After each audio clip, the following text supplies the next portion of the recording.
Want to do some show and tell there? That would be great. All right, so I'm just watching my screen off to the left here to see when we go green.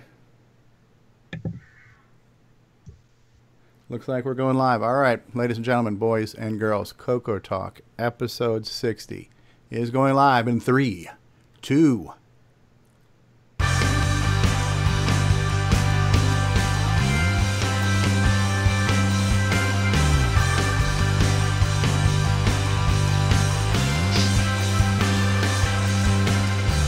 This is CoCoTALK, the world's leading live talk show featuring the Tandy Color computer. Streaming live on YouTube and Roku, available as a podcast and enjoyed the world over. And now, here's your host. All right, what's going on, everybody? I'm your host, Grant Leighty, and welcome to episode 60 of CoCoTALK, the world's leading live talk show feature. I have to say I'm your host, Grant Leighty, because apparently only when Grant hosts the show do people watch it in any serious numbers. Well, we might actually break the 200 mark this episode. So, I'm Grant Leighty, Mr. Question of the Week himself. Well, actually, hopefully you know who I am. But yeah, we're here. We're in episode 60, and actually, we're going to go around the room here, but I'm glad to see a very shiny animated face here in the corner. But with us, I'm your host, Steve Strobridge, a.k.a. OG Stevie Stro, and with us on the panel, Mr. Question of the Week himself, back from his gender reassignment surgery, we've got Grant Leighty with us. Hey, Grant, how are you? Hey, doing pretty good, guys. Glad to be back. All right. What's it feel like to have an innie now? Oh, no, I have an outie. Oh, you were an innie before, I guess. How was it different? And we have with us our resident Apple guy, Mr. Mark D. Overholser. How are you? Good day, good day. Thank you very much. We're doing good. We've got not one, but two people from Australia today. They're actually neighbors. They live right next door to each other. But the first one is author of Popstar Pilot, currently working on Gunstar and all kinds of other cool things, Mr. Nicholas Marentes. Good day, everyone. Yep. And we're not quite neighbors. We're in another state, so it's a long walk. It's just a boomerang's throw away in Australia, right? You guys are a lot closer together than you are to us, so. There he is. There's Brian. Also on the program, Mr. David Ladd, Lord of the Floppy. Hello, everyone. Hello. So, from the Great White North, we have Mr. L. Curtis Boyle. Hello, Curtis. Good day.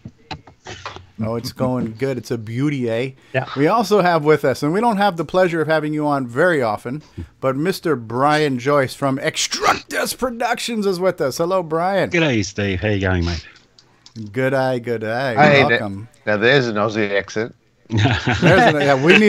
We need to get you, Brian, to help us with our switcheroo commercials. Because honestly, Nick needs to be sent to like New Zealand. His accent sucks. Gee, God, or Tasmania or something, yeah. And I was even thinking too, the David Ladd story. You know, it's great on video, but on the audio podcast, I'm sure there are some people, if they've never seen the show before, they're like, "What is all this dramatic music about?" You know, because so maybe a voiceover there. Maybe we can get Ken to do that one because Ken, Jason's brother, did a fairly decent job on something that we'll play for you later today, hopefully. But welcome, Brian Joyce. Love to have you on the show whenever you can make it. Thanks for being here. thank you. We have our live correspondent from Columbus, Ohio, Jason, the CoCo Man Reighard is here. Hey, Jason, how are you? Hey, how you doing? Live from the hotel at CORGSCON. We can see all the bustle and hustle of Jason's hotel room back there. You know what? I saw it all in a couple hours, and I had enough of bumping into people. It's really crowded, and I only saw one CoCo. Someone had a CoCo one in a box for $75, and I didn't need another one. But I did pick up one thing. I did pick up a CoCo Nuts Atari 2600 game. It's like I cool. saw that, and I was like, I have to have that, and a few other odds and ends, and but nothing really CoCo related. Do you have any video from the event? I do have some video. I believe it is still uploading to YouTube. I'm looking at that right now. Where did it go? Yeah, coming soon. Okay. Coming soon. Okay, cool. I mean, you'll give us the link, and we'll take a look at that. Right, I will do that. Yeah. We have a world-famous CoCo software developer, author of Temple of Rom, Shanghai, of Delphi Term, of Bomb Threat, and a currently project in production, super celebrity, Mr. Rick Adams is with us. Rick, how are you? Oh, yay, hi. So can I get a thank you? You're too kind. Thank you. You're too kind. Okay. Oh, wow. And James Diffendaffer has definitely been updating and optimizing many things, including his thumbnail for his profile picture, because that now fedora in high had res. Now in high resolution, the fedora had James Diffendaffer. Welcome back to the program, sir. Hey, everybody. How's it going, eh? Oh, yeah.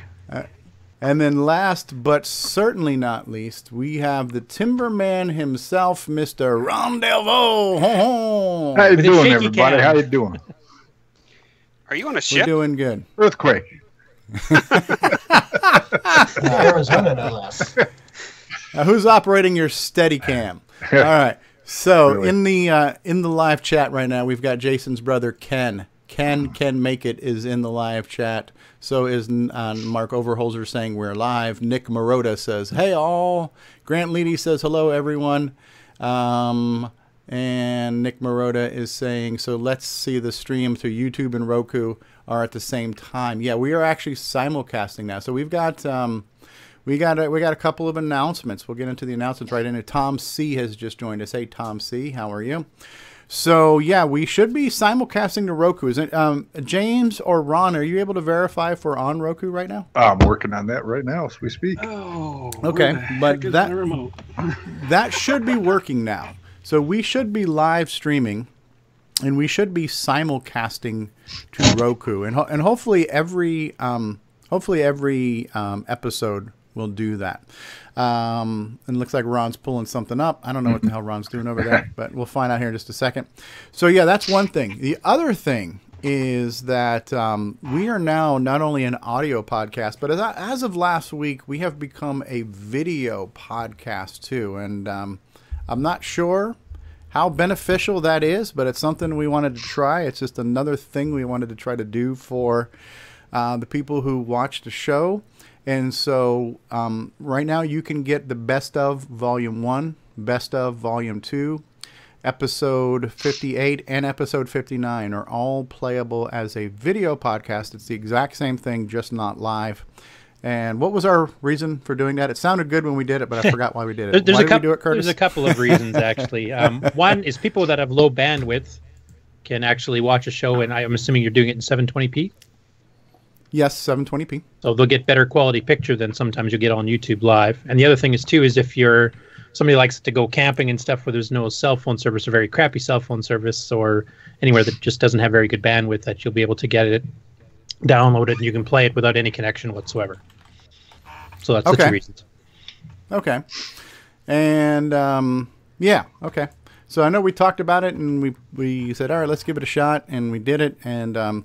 And it took me a little while to figure out the format that they wanted. My podcast hosting company wants it in a very specific video format. And it turned out that the Best of Volumes 1 and 2, those were already in that perfect format. So when I uploaded those, they worked. But the ones that I had uploaded from my editing software, because I had actually fixed the past 2 episodes because the volume was all screwed up. So when I re-edited the episode and saved it, the format wasn't the same and it didn't show up. And so I went through a learning curve and I figured that out. So we're good there. And yeah, so I think it's just another way to get it. Now, from what I can tell, I don't think Google is handling the video side of this. I think it does show up on iTunes because I've seen it. I've played them off. But on Google Play, they have not shown up. When I looked on my back end, they still say processing, and they've been saying processing for like a week now. So I'm wondering if just Google's podcast only handles audio. But another way you can see them is on our directly on our site. So if you go to CoCoTALK.live and click on podcast, that'll take you to the Podbean page, who's the company who hosts our podcast, and you can watch them there. And I think you can even download them, so that you can actually download the video files straight from the podcast page and then have them and watch them offline. So like if you want to take the video with you somewhere, but you don't have Wi-Fi at work, or you don't have the bandwidth to stream it, like Curtis is saying, you could download it to your device. But because they're video, I would imagine the files are still going to be in the couple of gigabyte range, right? So you got to have some free space on your portable device, on your phone or your tablet, just to hold one episode. But yeah, we're usually looking from about 800 to a gig and a half for a show in 720p. The audio files were like 200 megabytes on average, so they were fairly small to download and store. And I think the video files right now, I think they're giving me a cap of 3 gigabytes. And some of the episodes, I really had to tweak the compression settings to get them to fit into that 2 gigabytes. So I'll play around with that and try to make things. What is Ken saying? Ken says, stop playing with your joystick on camera, Jason. I don't know what the hell Ken's talking about there. So that's your brother. Listen, it's I don't know what to tell you there. You can't pick your relatives. What can I say? But it should be good for the people. Like, I know some people complain on YouTube that every once in a while it just fuzzes out and goes crappy and starts stuttering and stuff. So if you want a stutter-free experience, except for the host stuttering, because we have Tourette's and stuff, then it should work fine. You should get much better quality picture on the podcast version. Okay, hopefully. Plus, you can fast forward through us, so that's a good thing too. So. And any confirmation on Roku right now? I see Ron. Still nothing on the live stream. Nothing on the live stream. Nope. On Roku. All right. Well, that is beyond my control. So it's the same content. Same content, just not that. Yeah, nothing useful on the screen. Being displayed. Nothing useful, right? So, hey, Paul Fiscarelli has joined us. Hello, Paul. How are you? All right. So as we go around the room here, let's see. Does anybody have any project updates or acquisitions or short stories they want to share with us? I will start with Grant Leighty. We haven't had you on in a couple of weeks. Grant, anything new and exciting with you? Nothing CoCo related, just recovering from surgery, and just to let everybody know, I have now lost 40 pounds, which is wow. I'll be melted away by the time Candy Assembly comes around. Won't even recognize you. Wow. Applause. Yes. I'm going to have to buy some new T-shirts now because these things are getting too big on me. All right. Excellent. Excellent. I notice you've got a very nice banner going on behind you there too. It looks good. Hey, we've just been trolled. All right, so we have officially become an episode. We've just been trolled by Retro Innovations. Yep, the ratings just went up now, so that's good.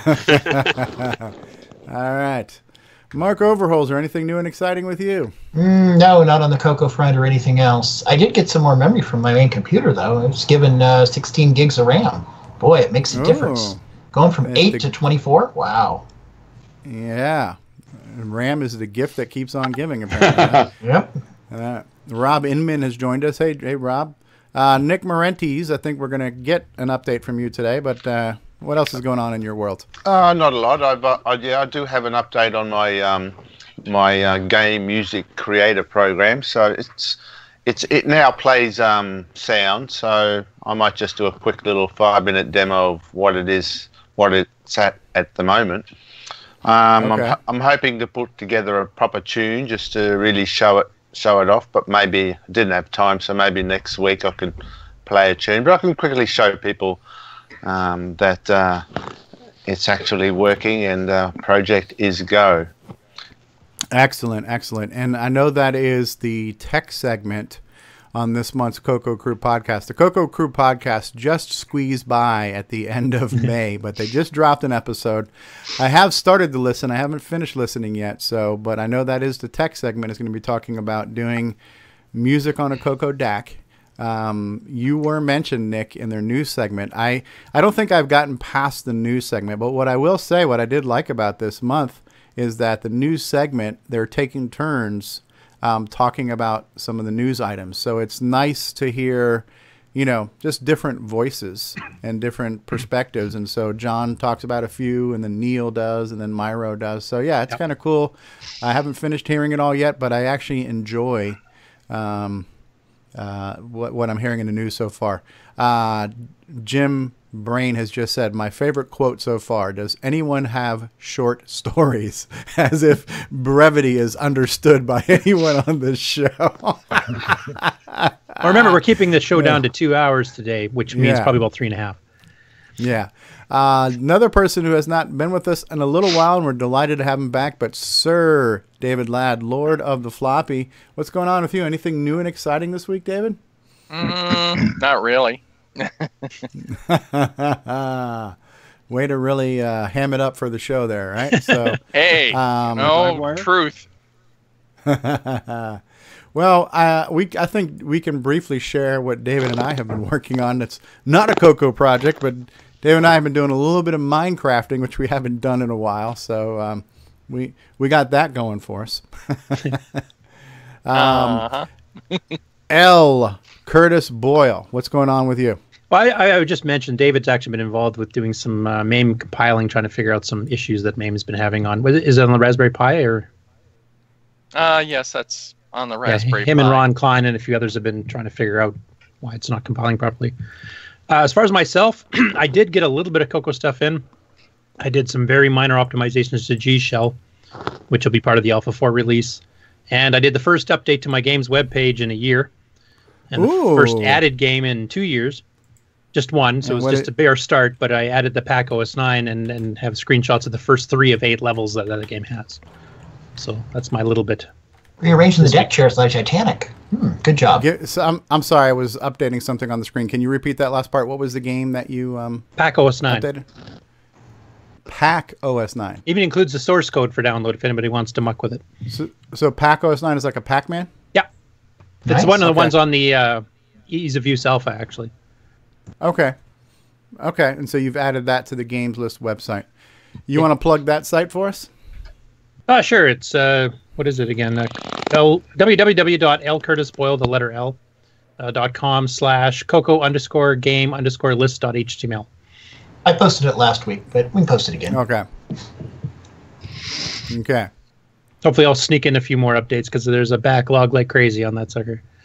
Yeah, Michael Brandt is with us too, Qui-Gon Jinn. Welcome, Michael Brandt. Glad to have you in the live chat. Michael works during the day, so he can't always join us on voice or anything, but we're glad to have you here in spirit, Michael. Very, very cool. So we got Curtis. Jason, do you know if your video has been able to be seen? Video is available. I put a link in the Skype chat. And Okay. So we'll get to that in a minute. We'll just do a little segment. Maybe you can annotate that. Anything new and exciting with you this week in the world of CoCo or retro? Well, like I said here, just left CORGSCON here a little bit ago, and still making those switcheroos. And I got a whole bunch of Atari games I picked up. I picked up a Snoopy and the Red Baron with the book. Oh, neat. So. Yeah, not doing too well with the lighting here at the hotel, but that's okay. And then one interesting thing, and I just went ahead and said, heck with it, I'm just going to drop the $20 on it. They had the Adventures of Rocky and Bullwinkle game. It's in his plastic bag, it's probably making it hard to see. But I guess it was one that was never released, and the ROM got out there, and someone burnt some ROMs for it. Now it doesn't want to come out of the bag, but. I said, what the heck? I went ahead and bought it. He said it was fun. So it's a 2600 cartridge, or it is a 2600 cartridge. I guess it was one of those. From what the fellow was telling me, that it was a licensing issue, and it never actually came out. But so I'll give it a try. And some other miscellaneous things like the infamous Private Eye. I've seen videos on that, and it's kind of an odd game. So. That was another one I dropped $20 on, and then just some other common things like some things I didn't have, like Infiltrate and Berserk for the 5200, and and I picked up Hogan's Alley for the NES. So, neat. And like he did say, the Joyce. I did pick up a couple joysticks. This one This what is this Spectre video? It actually does have an auto fire switch, and oh, nice. I'll be able to use this with my Atari 2600, 7800, and also with the CoCo. With the Boysen Tech, I can't remember the name of it. Paragon adapter, Boysen Tech. So I'm looking forward to that. And the other thing I did was I didn't buy it, but I did get a flyer and an ad. A fellow made a new game for the Super NES. What's it called here? Sydney Hunter and the Curse of Mayan. And I played the first level of it, and it reminded me of, there we go. It reminded me of Downland a little bit, to be honest. You had to climb some vines, and there was acid dripping from the ceiling. So, good stuff. But that's all I have right now, other than whenever you want to do the video. Okay, we'll get to that after our break here. Very cool. Brian Joyce of Extructus Productions. What's going on with you? We haven't spoken to you in a while. Anything new and exciting, or anything you want to share with us? Only a couple of things over the last week or so. I finally bought Boise's book on Amazon Kindle, so I was looking forward to a good read there. And Floppy Life, the David Ladd story, is coming along. It's been furiously put together, and it should be ready in the first week of July.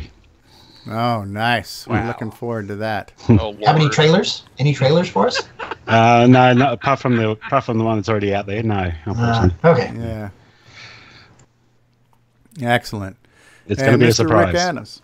Excellent. Well, we're looking forward to that. You always produce top quality stuff, so and we appreciate it. Rick Adams, anything you've been tinkering on this week? Well, hello from the Rick Adams Man Cave, where I'm happy to tell you that our privacy policy and terms of service have not changed. They lie serenely undisturbed next to the Princess Diana Beanie Baby.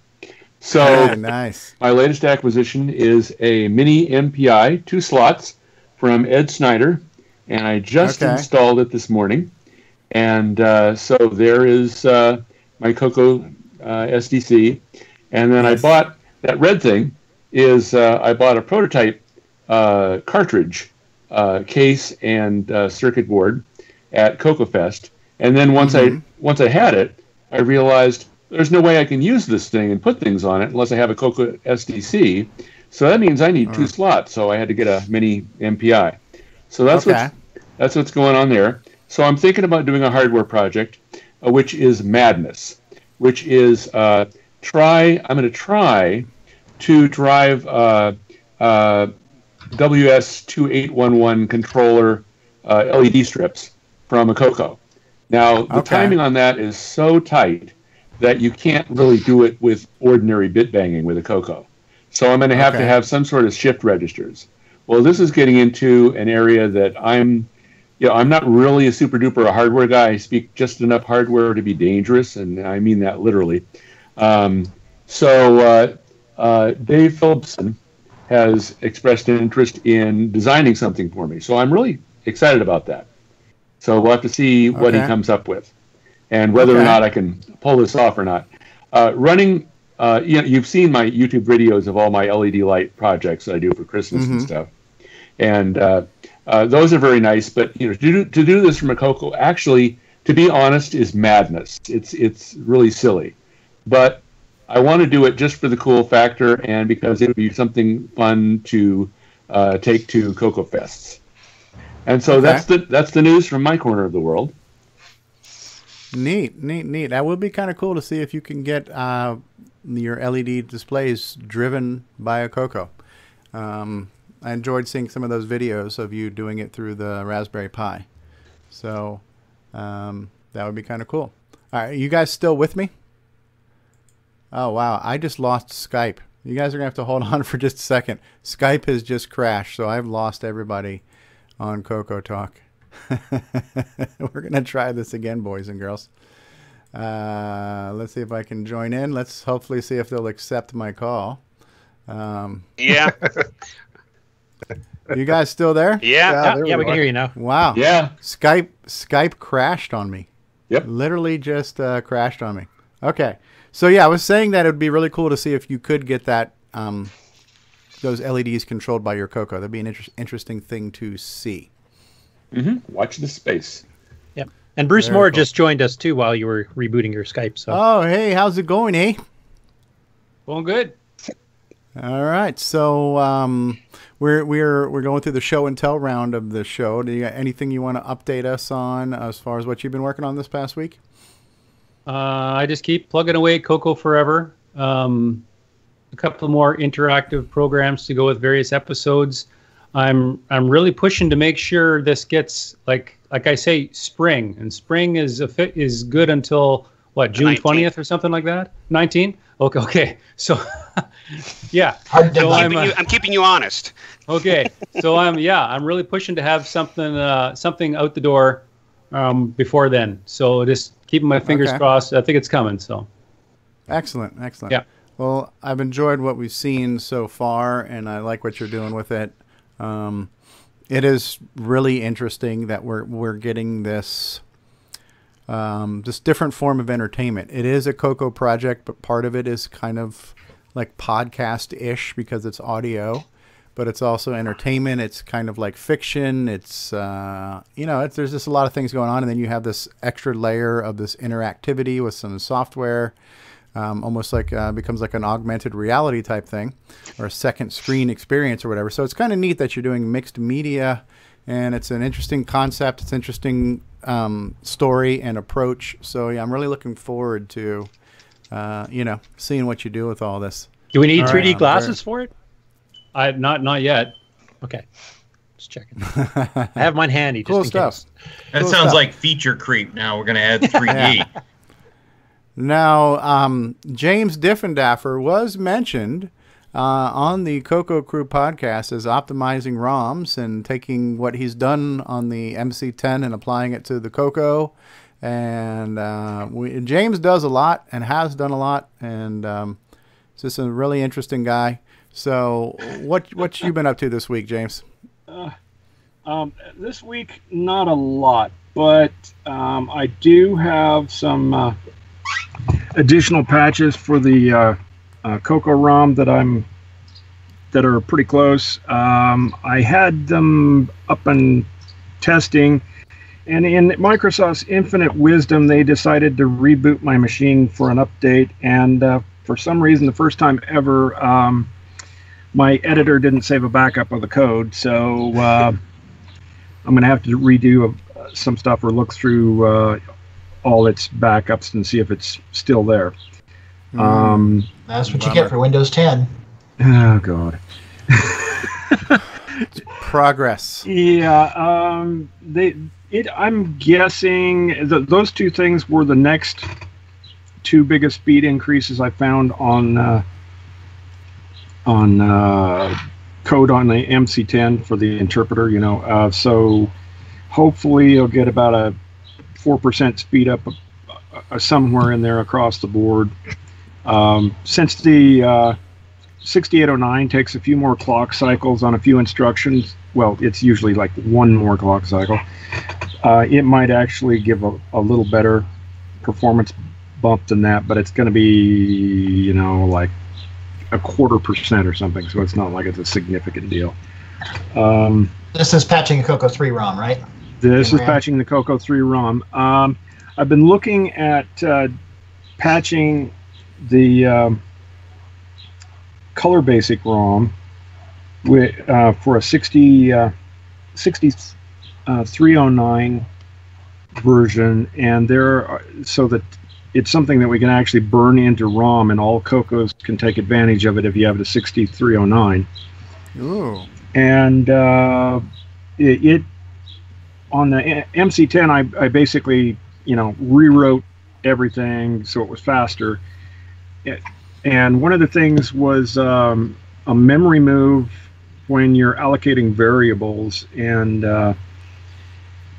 every time you allocate a new variable, if it wants to put it a certain place in the variable list, if you don't define them in the proper order, it has to do a memory move. And it can get very time consuming on the startup of a basic program.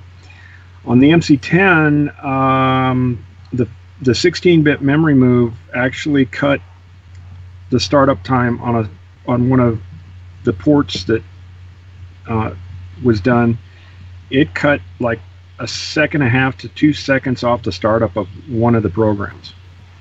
Wow.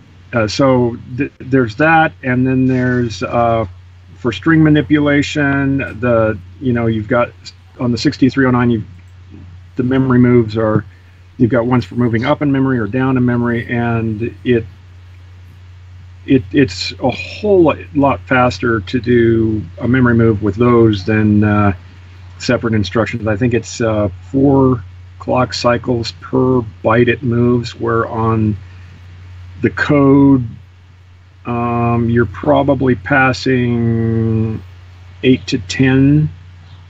Just off the top of my head, I don't know. So anything with a lot of string manipulation should be sped up. And I might be able to fit in a multiply patch using the larger multiply of the 6309, but I'm going to have to do some theatrics because it's a signed multiply instead of an unsigned multiply, which is what the floating point code needs. Yeah. I was about, I think I was about 15 or 20 bytes over or something like that on the existing patch that I did on the 60, fitting it in ROM on the CoCo 3 code. So there's that. And let's see what else. I should mention, actually, you should get together with Sockmaster on that, because he's done a bunch of 609 patches for the CoCo 3 ROMs already, not to burn in a ROM per se, but patches to basic. It's like scrolling and some get put buffer stuff and a whole bunch of things. So you might as well integrate that too, because I mean, his code's usually pretty good. That's what I was kind of wondering about too. That's out of the 300 Peaks and Pokes book or something. There's some patches in there. Is that what you're referring to, Curtis? No, Sockmaster did some 609 specific speed ups for the CoCo 3. Oh, okay. Okay. Well, the scroll is one of the things that I patched on the MC10, and it cut over. Oh geez, what was it like? It was something like 1,200 clock cycles by using a 16-bit scroll, and by using this, it would probably save 3,000. Yeah, well, if you use TFM, it should speed up even more. That's, I think, what Sock did, because he did that for screen clears, both graphics and text. He did it for screen scrolls. Yeah, the clear screen and the screen scroll were both things I did on the MC10. So those are on the list, and it's not very difficult to do. So I don't think I'll even have to bother him with that. But yeah, it should shrink the code too, so it might give you some room for these other routines you're talking about. Well, the problem is I need every time I do a jump or something, it's additional time, and it's 3 bytes of code probably, because it's probably a long jump. Yeah. And so it kind of negates some of the speed up, and on the scroll and things like that, I might have, I don't know, 15 bytes at the most, if I'm lucky, So it may or may not work out. We'll see. There's also the I think the other patch was that what was it? The invert and multiply. There's a common divide by a constant of 10 when converting between constant integers in the source code and your floating point numbers, and that is a very significant. That I think was worth 4% speed up on the MC10, but that code needs a little work. That was one of the next patches I was going to do for the CoCo 3, and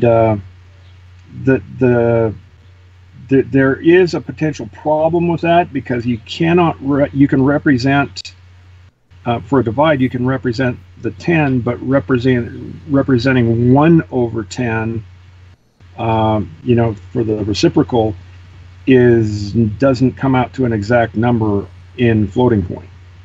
So it has a potential impact on a few applications, but it'll require a bunch of testing, and I may have to release a patch with it and without it.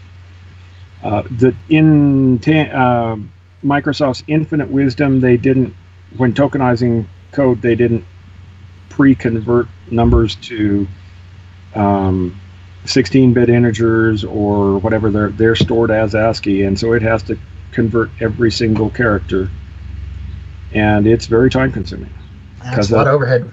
Yeah, because division is very slow, and every for next loop, you almost every single one you're using, like for I equal 1 to 10 or whatever, it has to convert 1 and it has to convert 10, and the larger the number, the more digits you have to convert.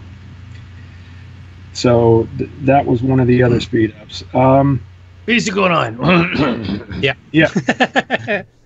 Yep. Anyway, there's that. Okay. And if you're running a little short at the end of the show, I can talk about something else I've been laying the groundwork for. All right. Well, there we go. Very, very cool stuff. And Ron Delvaux loading up high color images of the CoCoTALK After Dark logo there. What's your week been like this week, Ronnie? Well, I dug out my Tandy 1000 TL. Nice. And let's see, I brought up some software stuff. I opened it up. It has a 20 gig, it's megabyte, 20 megabyte. It's hard to say. Hard to. I thought you were talking about the Tandy 10,000 for a second there. Yeah, really. Anyways, let me see if I can back this off. That was Tandy's server? Yeah, and this is the guts of it. And just to show you the Boulder Dash program. Yeah, yeah. And it worked. Yeah, that's cool. And I used to use Telex all the time. That's what I used to use too. Yeah, CompuServe, SpaceLink. I used to go on SpaceLink. That's like that was your address book of who to call. Yep. CompuServe. And TBBS was a Tandy bulletin board that I used to go on, and the guy had a whole bunch of stuff on it. That's what it looked like dialing. Wow. And that's the screen. What a blast from the past. Yeah. Can you hear that? Nope. Probably can't hear it. Yeah. No, that's cool though. I used to love to play Boulder Dash. That was a fun game. Yeah. Yeah. No, we had a couple CoCo versions too, so. We still have no. Yeah. Okay. Listen, it is. It's beyond my control. Yeah, I contacted him. I mean, he said, "What? It was all arranged." Yeah. Yeah. So. It's so. I mean, I am streaming to the stream server that's supposed to be scheduled to receive the stream, but other than that, it's beyond my control. So. I like the idea of us trying to be live in two places, but if it's just not going to work, I am still going to hand him the episodes as soon as they're done. So okay. if this doesn't, I mean, it should work. I'm not sure why it's not, but if this just becomes a challenge, then they'll be, he'll have them in an hour after the show's done. So you can probably just use the podcast versions directly, couldn't you? Probably at that point, but those won't be posted right away. But at least I'll give the episode to him while it's still fresh and warm from the oven, the same day. I'm fresh still and warm, trying like to a steaming decide. pile of. Oh, sorry. Go ahead. Yeah, steaming pile. Yes. I'm kind of trying to decide. Maybe we can make a group decision here right now. What's the benefit of releasing the different versions of the show? And just to give you an idea, and I'm not sure it makes sense, but in the past, so what happens is, because the way this show started and the way I envision the show is that it's a video show, right? It's a live show. It's an interactive show. So it's really best when you get to experience it in real time. And most of the people do, but not everybody can, and I get that. Now, the audio podcast, traditionally, I've been holding on to for about a week because I want to see how big is each show's numbers going to reach. Because historically, we have averaged anywhere between 150 to 200 views on the videos, because we might get 60 to 80 during the live portion, and then throughout the week it gets to 100 to 200 views. So I was wanting to give that first impression time to reach its maximum potential and then release the audio version. And so historically, the audio version's been released about a week later.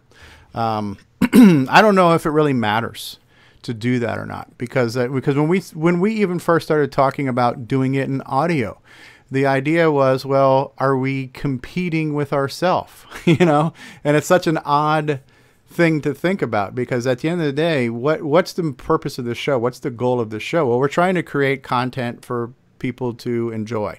So does it make sense to hold anything ransom and hold anything for hostage, or should I just release it all? So like today, when this show is done, should I release the audio version and the video version as a podcast the same day and be done with it, and just figure whatever happens, if people view it on YouTube throughout the week, they will. If people listen to it, they will.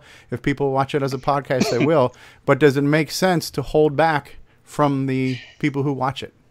My personal opinion is I don't think it does now. I think it made sense at the beginning to do the delays, because then you could find out what your actual numbers are. Yeah. And you can see, you know, how many people use of each. Because the people that only have limited, you know, data caps or bandwidth or whatever will try to use, say, the audio podcast anyway. They wouldn't watch live YouTube or whatever. Especially, I mean, I know we've seen complaints in the chat room quite a few times with people say it gets fuzzed out and stuttery and whatever else, probably because they have bandwidth issues on their end. So having the audio podcast as a way for them to get a completely clean, crisp audio version, and now you've got the video version as well. So they have the option. It takes as long to download as long to download as their bandwidth is. But once they play it, it plays full throttle, as opposed to we're on live streaming. If you're getting bandwidth problems in your area, or just your connection is not that great to begin with, you're going to get a crappy quality picture. Period.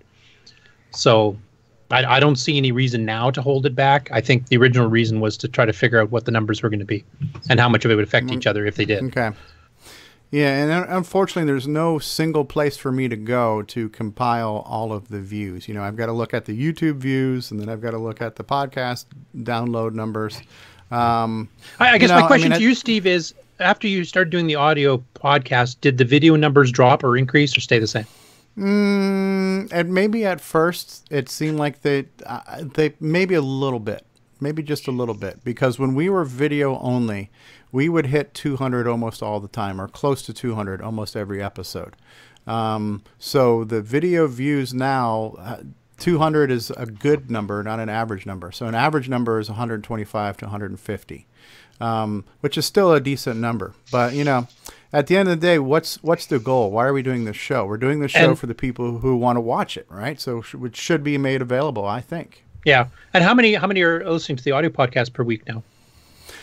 We average about 100 audio downloads per week.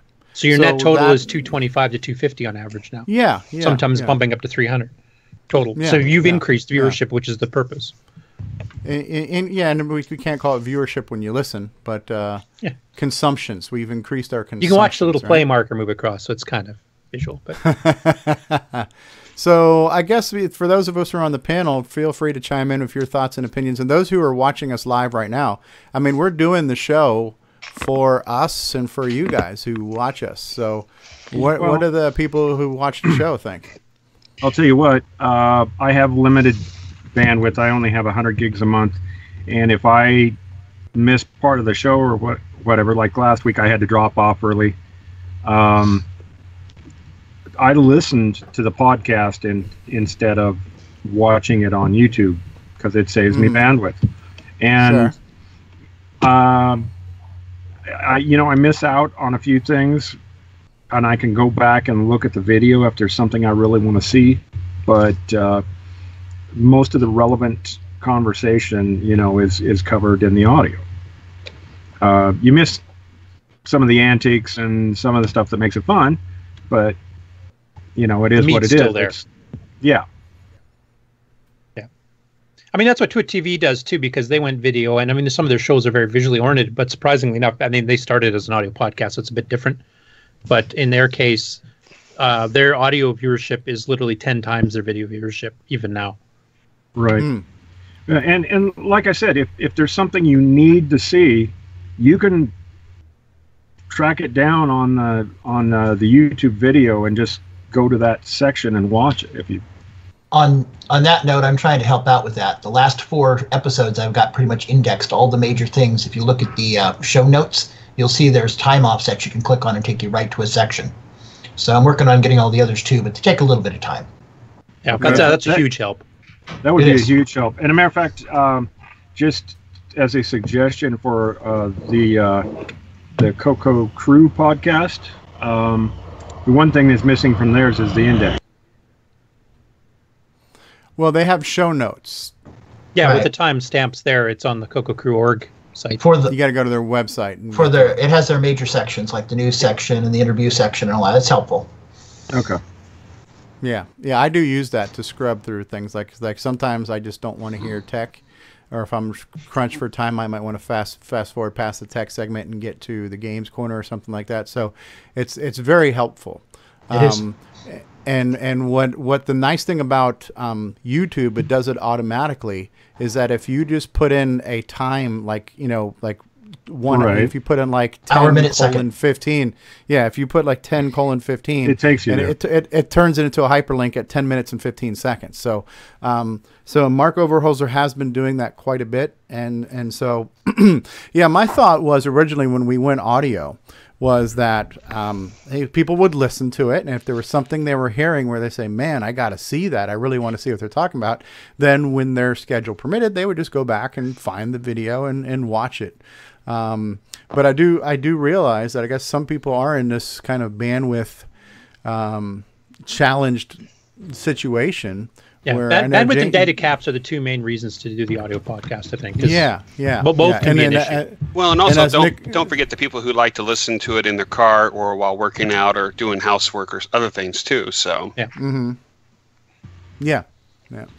or working out in your car as you're doing housework. For those who multitask and listening to the podcast. I think the other reason we stuck with YouTube and then separated the audio podcast too is because you were trying to monetize more on YouTube, and since they bumped it up so that you have to have way more views to even make dozens of cents.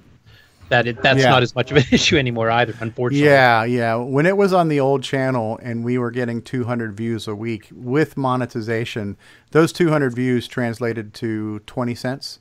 Yeah. Or something like that. So, if I sell one T-shirt, I've made selling one T-shirt. If I make like $5 on a T-shirt, that's like the equivalent of 50,000 views. We're never going to get 50,000 views. So worrying about YouTube to help supplement the cost of living, it's not going to happen. So, so Patreon has helped. T-shirts have helped. Patreon, because we got a couple of very generous donors, and by the way, the names are scrolling across the bottom of the screen here. Let's take a quick moment to thank our patrons. But Paul Fiscarelli is a patron. Disney Saints fan is a patron. Brian Joyce is a patron who's also on the show, and so is Steve B. York is a patron, and Richard Lorbieski is a patron. Alan Huffman is a patron, as you can see here, right? So Brendan Donahue is a patron. So the fact that the patronage went up, Bruce Moore was able for me to upgrade the podcast hosting plan to include, and our latest patron, Diego BF109. Thank you guys. So our patronage now has gone up. So I was able to upgrade the podcast hosting plan to include video hosting. So I think at the end of the day, the goal is we're creating this show for the people who want to watch it. So let's get it out there. I agree. And let it be that. So and it's just like adding it to CoCo TV. Is it really helping? And I say it doesn't hurt, right? If you gain one viewer, you've gained. I mean, that's what I look at. If one person watches it, or if, I think right now, anybody who's going to watch us on Roku, they already know about the show. So they're just going to say, hey, let me just check it out on Roku. But it's not like bringing anything new to the table. But I think the possibility to somebody to stumble across it and see it, and you get one more person interested in the CoCo, and then you get one more person who ends up buying one on eBay and joins the Facebook group and starts asking all the questions. And it's like, to me, that's what helps keep me invigorated, is logging onto Facebook and seeing somebody who says, "Oh man, I just got a CoCo 2 off of eBay and I haven't had one in 20 years." And you know, that Christmas morning feeling that everybody gets when they first get back into the CoCo. I've been in it for a while. I kind of forgot that feeling. You know, I still love the machine, but you forgot what it's like when you got your first eBay, you know? And so I love seeing those posts where everybody's like, "Oh, this is great. I just got a CoCo." And, you know, and speaking of the CoCo Crew podcast, again, Ken Reichard's game was mentioned, how he released his first adventure game he wrote as a kid, his spy game. You know, so I mean, these are just cool little things that we can share. So if we bring one more person into the collective and they become part of the CoCo Borg, it's a good thing. So I think we're helping the greater good. Yeah, the way I look at it is it's about discoverability, putting yourself on new platforms that people can stumble on it, like you said. And if you're on the more places to discover, then you have a better chance of having additional users. So the more platforms you can get it on, as long as it's not a ton of effort and you're spending hours and hours trying to get ready for another platform, it'd be good. Jim Brain says, I'm partial to a distribution idea where you record the show offline and then place it into the waste basket. Well, at least he's recycling. That's what. Oh, Lord have mercy. All right, well, it's been 50 minutes, so we haven't even started the show yet. So Steve, can I just say something about the podcast? Sure, please, Brian. Something is purely selfish for me is that I spend an hour each day, an hour and a half each day, either way, going to work on a bus and back. So to have the video podcast has been fantastic because, as you know, I'll probably watch them 5 or 6 times each so I can pick out the best bits for the best of show. So I have a lot of time to spend watching it and listening to it to and from work. So and the release of the video podcast has been fantastic. Love it. Okay. Excellent. Yeah, because you can play back at different speeds too, can't you? So you can go through them a little bit faster. That's true too. And then unfortunately, especially here, 4G data is quite expensive when you get past your little cap that you have. So to have it downloaded at home and take it with you wherever you go is fantastic. Okay. Well, thanks. Well, purely selfish. No, that's fine. That's fine because honestly, you've become a big part of the show with you know, creating extra bonus content for us. So if that helps you, then that's fine. And real quick too, so something else I have done, which I haven't told too many people about, but because I had to upgrade my streaming software too, which also is being funded by our patrons, but I am paying a little bit of money to help me multicast. So I stream once and I can hit all these things, which helps me hit a Roku TV. I'm also multi-streaming right now, not only to YouTube, but I'm also streaming to Twitch and to Mixer because why not? If 1 or 2 people happen to stumble across the show, they don't know what a CoCo is, but they might stick around. Well, I just got somebody on Mixer called Master Gaming 2550 that said hi. So hello, Master Gaming, and welcome to episode 60 of CoCoTALK that you just randomly stumbled across. But my whole thing is this, is we're making a show because this is like, we are the Jehovah Witnesses of the color computer. We're out here knocking on doors, handing out pamphlets, right? We're trying to spread the word and we're trying to convert people over to our way of thinking. So hopefully we're not as annoying, though. I'm sure Jim Brain would disagree with that. True. So I don't think, you know, are we saturating a market? I don't know. Are we? What does that make the CoCo Crew if we're the JWs? I'm not sure how that works. I don't know. Well, they don't go out as often, so you know. They're not. Yeah. So they're the Sunday church you go to. We're the ones who come out and knock on your door. They're the Orthodox people, I guess. So, all right. Is the decision being made that we are now releasing both the audio and video at the same time? I think so. Same okay. day, later in the afternoon. You know, because it's gonna take me a little bit. There's a little bit of work I have to do to, you know, convert it to audio. Not much, but a little. So yeah. So probably by the end of today, they'll be dropped. Cool. And then the world can enjoy them however they choose to enjoy them. Audibly, videobly, whateverly. If we have a way to push the video version straight to Jim Brain to annoy him, that would be great. Suck his bandwidth up. Yeah. All right, so how about we do this? Let's take a quick moment to recognize our sponsors, although we will not recognize one of them for troll purposes.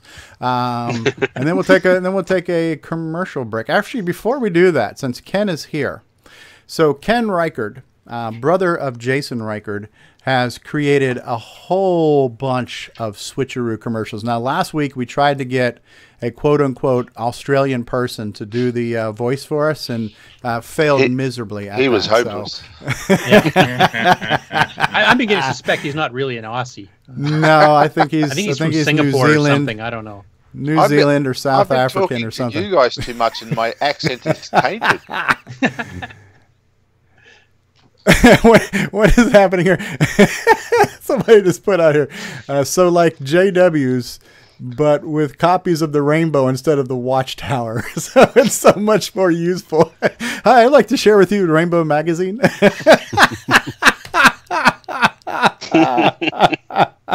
you heard about the CoCo?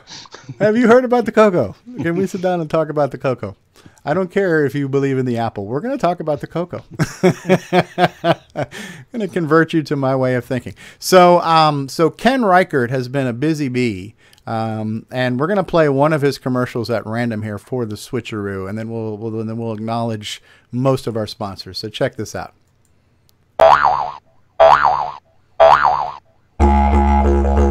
Switcheroo, the RGB to SCART solution for the Color Computer 3. Use your CoCo with a modern display. Go from RGB to composite with just the flip of a switch. The Switcheroo. Artifact colors do not work in Australia. Hashtag irony. CoCo3SCARTcable.com. There you go. At least one of the Reighard brothers has got some talent, so that's the other one makes switcheroo ads. Oh, shots fired. Yes, we got it. Good one there, Jason. He is quick. He is quick-witted. So let's acknowledge some of the people who contribute to our community in many ways. So one of them would be Brendan Donahue of the CoCo VGA project. Very cool stuff. A lot of people who are getting their color computers are saying, well, what can I do to connect my CoCo to a modern display? Well, if you've got a CoCo 3, you can get a switcheroo and connect it with an RGB to SCART adapter. If you got a CoCo 2, you can do a CoCo project and get the CoCo VGA adapter, which gives you very clean, crisp output, still simulates the artifact colors, and also has some enhanced features like 64 columns, more graphics, lowercase, programmable typefaces, you name it. Palettes. So check out palettes, you name it. It's all kinds of stuff there. So it's CoCo on steroids. It's almost like a CoCo 2.5, right? It's not quite the CoCo 3, but it's like a CoCo 2.5. It's our version of the deluxe CoCo. There you go. That's a perfect analogy right there, Curtis Boyle. Our version of the Deluxe CoCo. And so if you want to see a website with virtually no content on it, check out boysontech.com. It's got a lovely logo of a tree that has not borne any fruit in quite some time. But Richard Lorbieski of Boyson Tech creates the Boomerang memory board, the Paragon Sega Joypad to Atari adapter doohickey, and also a SCART solution that I must say does not have a switch. So, but he's got one. So check out Boyson Tech. If you want to get trolled, then go to retro.com, Retro Innovations, maker of fine quality enhancements of your vintage computing systems, including the Commodore, the Texas Instruments, and the CoCo. Maker of fine sarcasm. Maker of fine sarcasm, and lots of things coming down the pike from Retro Innovations for the CoCo. As you know, we currently have the CoCo Flash. We've got the CoCo Mem, the CoCo Mem Junior. Soon we'll have the 8-port expander multi-pack board that can be extended to 16 packs. And who knows what else Jim Brain will come up with. He did post something where he's putting a 6809 chip on a cartridge that can plug into a Commodore and run OS 9 on a Commodore. Say it isn't so. Cats and dogs. Well, you have to improve the Commodore somehow. So. Whose head is ready to explode now, right? Mind equals blown. So, OS 9 with sprites and sound. Imagine that. I'm just waiting for the 6502 option for the CoCo. So if you want to learn how to make an SD card boot up like a ROM pack, then go to sdpack.com. Our friend Antonio Jimenez has come up with this really cool project where you can make a self-booting CoCo SD card that will plug into your CoCo SDC. We've already heard about the switcheroo. You know what that is. We will appear at some point in time on CoCo TV, sometimes live, sometimes pre-recorded. But another way to enjoy the show will be on the CoCo TV channel on Roku. Thanks to Roger Taylor for that. If you want to get some merchandise and help support the show, you can get T-shirts, coffee mugs, adult diapers, and male enhancement products. Whatever you need. We've got some colon cleansing pills, all kinds of cool stuff at your retro swag shop at 8bit256.com. Check it out. If you're new to the CoCo or you just want to find out more, look, here's Brian Joyce. Well, nobody else can see that, but Brian Joyce is holding up his mug. We'll switch. Here, let me switch over here for just a second here. Hold that up again, Brian. Here's his CoCoTALK mug, looking really nice there, very dapper. All right, so you got your CoCoTALK mug there. So yeah, we got that. Check that out. If you want to find out more about the color computer, go to imacoconut.com. If you want to reach out to the show, you can go to cocotalk.live. That .live is an actual web extension like a .com or a .net, right? So go to cocotalk.live. There you can email the show, reach out to our Facebook page, our Twitter, Instagram, all that good stuff. I think we're on JDate, Snapchat, and Tinder and Grindr and all those other sites too. So check us out there. You can check out the CoCo Crew podcast at cococrew.org. Episode 36 has just dropped. I'm going to try to finish that this weekend. Last but certainly not least, our good friend from Australia, Nick's neighbor, Brian Joyce of Extructus Productions at FD501.com. So there you go, folks. Make sure you support the community who's supporting our systems. Did I do a good enough job? Beautiful. Adequate. Adequate. Okay, so it's 1 o'clock. How much of that was real? Yeah. We're an hour into the show. When does this show start? How's the volume, by the way? Is anybody listening on YouTube, and does it sound good and loud on YouTube? Because I know we've had that volume issue the past couple of weeks. I'm hoping I've got that bug squashed now. Good and loud aren't the same thing, of course, but... Well, yeah. And Jim Brain can't tell us because he's got his mute button on permanently, so... Sounds great. Okay, so Paul says it sounds good. All right, so we're going to run a bumper and a commercial, and then we'll be back. And so we're going to pull up your link, Jason. Should I pull up your video for CORGSCON?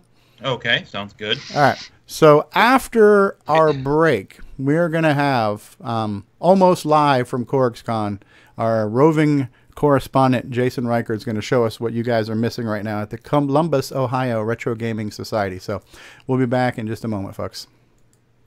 Hi, it's Ron Delvaux, Timberman, and this is CoCoTALK. CoCoTALK will return after these messages. Hi, this is the award-winning Alan Huffman of Subetha Software, and you're watching Stevie Fall Off Cliffs.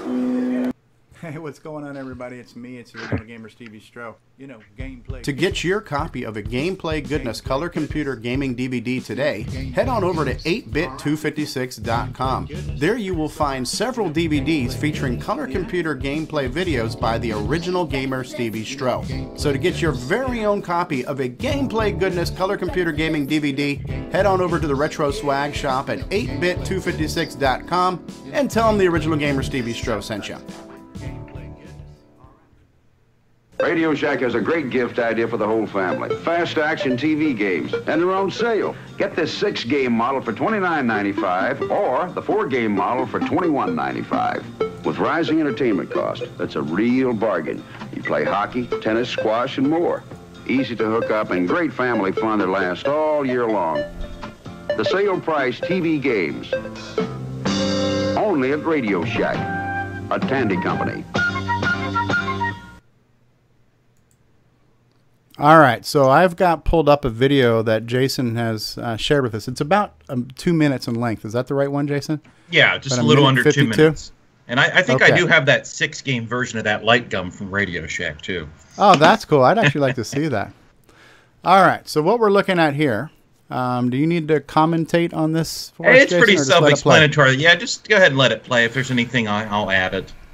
All right, here we go. I'm going to take a wild guess and say that looks like a Donkey Kong cabinet. Am I right there? Right, it is. All right, you see how astute I am at this. Pretty big room.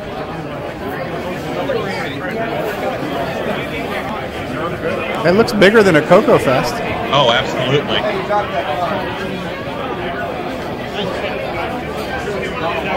Way bigger. Still smaller than the old Rainbow Fest. So. Yeah, there's a lot more women here than at CoCo Fest.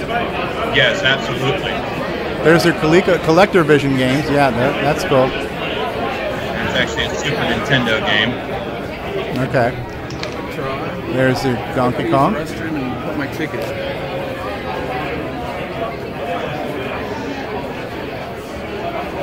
Australia? Kong. Oh, Kong. I see a Coleco television back there in the background. Some Atari systems there.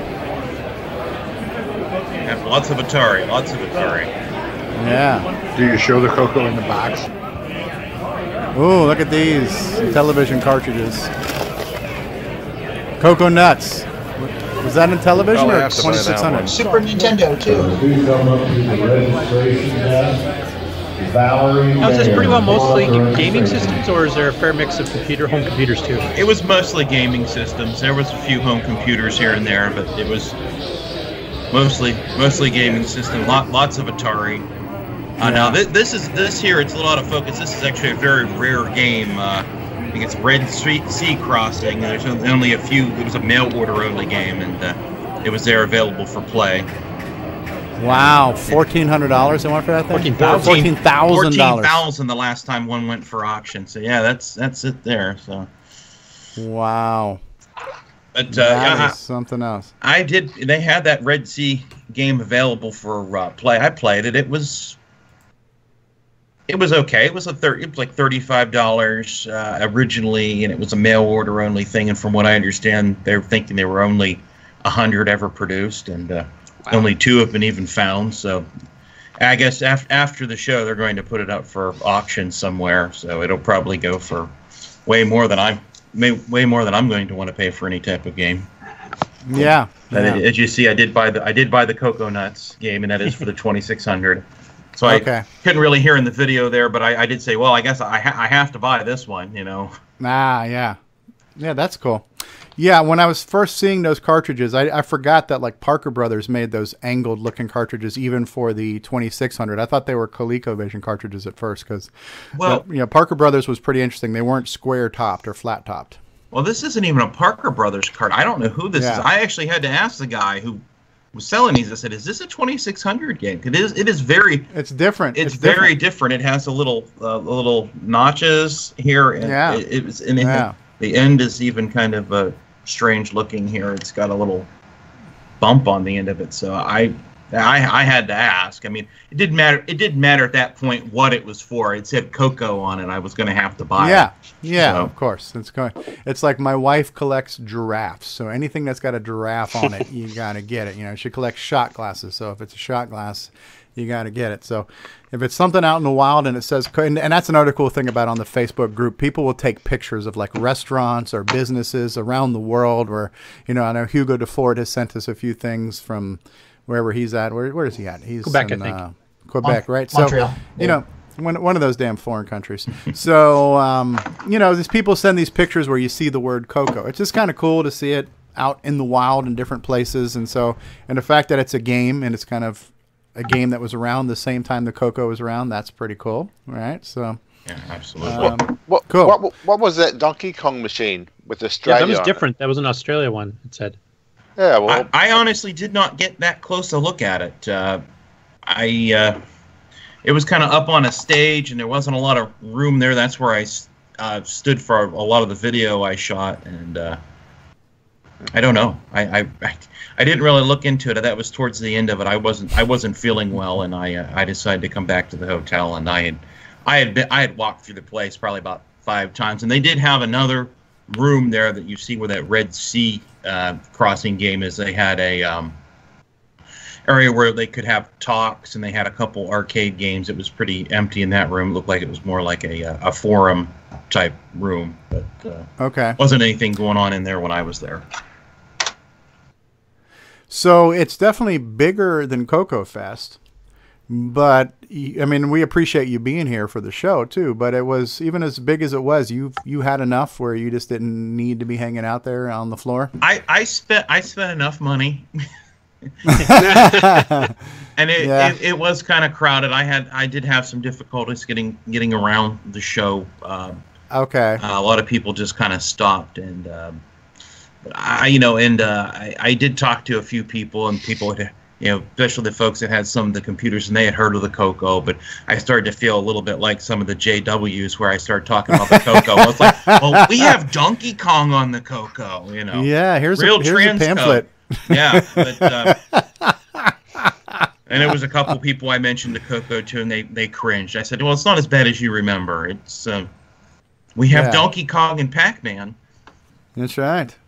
All right. We have the truth. That's pretty. Yeah. Yes, we do. And Space Invaders. And Forest of Doom and Timberman and Popstar Pilot. Someone's running on Defender. So it's yeah, good stuff. Yeah, I've been kind of lucky that I've been to a couple of these Florida Retro Club meetings, both in South Florida and Central Florida, and I've brought some CoCo setups, and I've showed off Popstar Pilot and showed off Timberman and stuff like that, and people are seeing that and are like, wow, I never knew what the color computer could do. So I have been able to help get people interested in wanting to buy the machines, and then the minute they buy it, guess what? Well, there's the whole secondary market, because now that you got your CoCo, well, now you need a CoCo SDC, and now you might need a multi-pack, and now you need the Orchestra 90 card from Retro Innovations, and now you need the switcheroo cables. I know a bunch of people, you've probably gotten at least 3 or 4 orders from Florida, right, for the switcheroo? Absolutely. So so it's kind of cool, where like drugs. you share that passion for your machine, and other people see it and they're like, oh wow, yeah, this is pretty cool, let me grab one, right? So Hugo Dufort is calling in. Is Hugo calling me? That's interesting. Hugo's calling me. Okay. And by the way, Nick, somebody else had corrected me too, right? So, hey, Hugo, welcome to the program.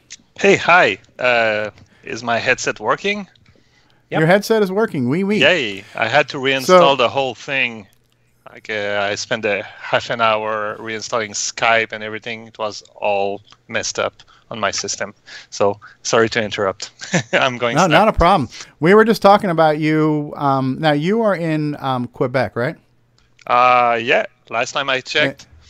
Right, and technically Quebec itself is not its own country, but it is what do we call it? A province of Canada or some province. Yep. Yeah, it's like a state, but with a little more political economy. Yeah. Okay. So it's like a state on steroids inside the country. Yeah, that's pretty much it. Yeah. Okay.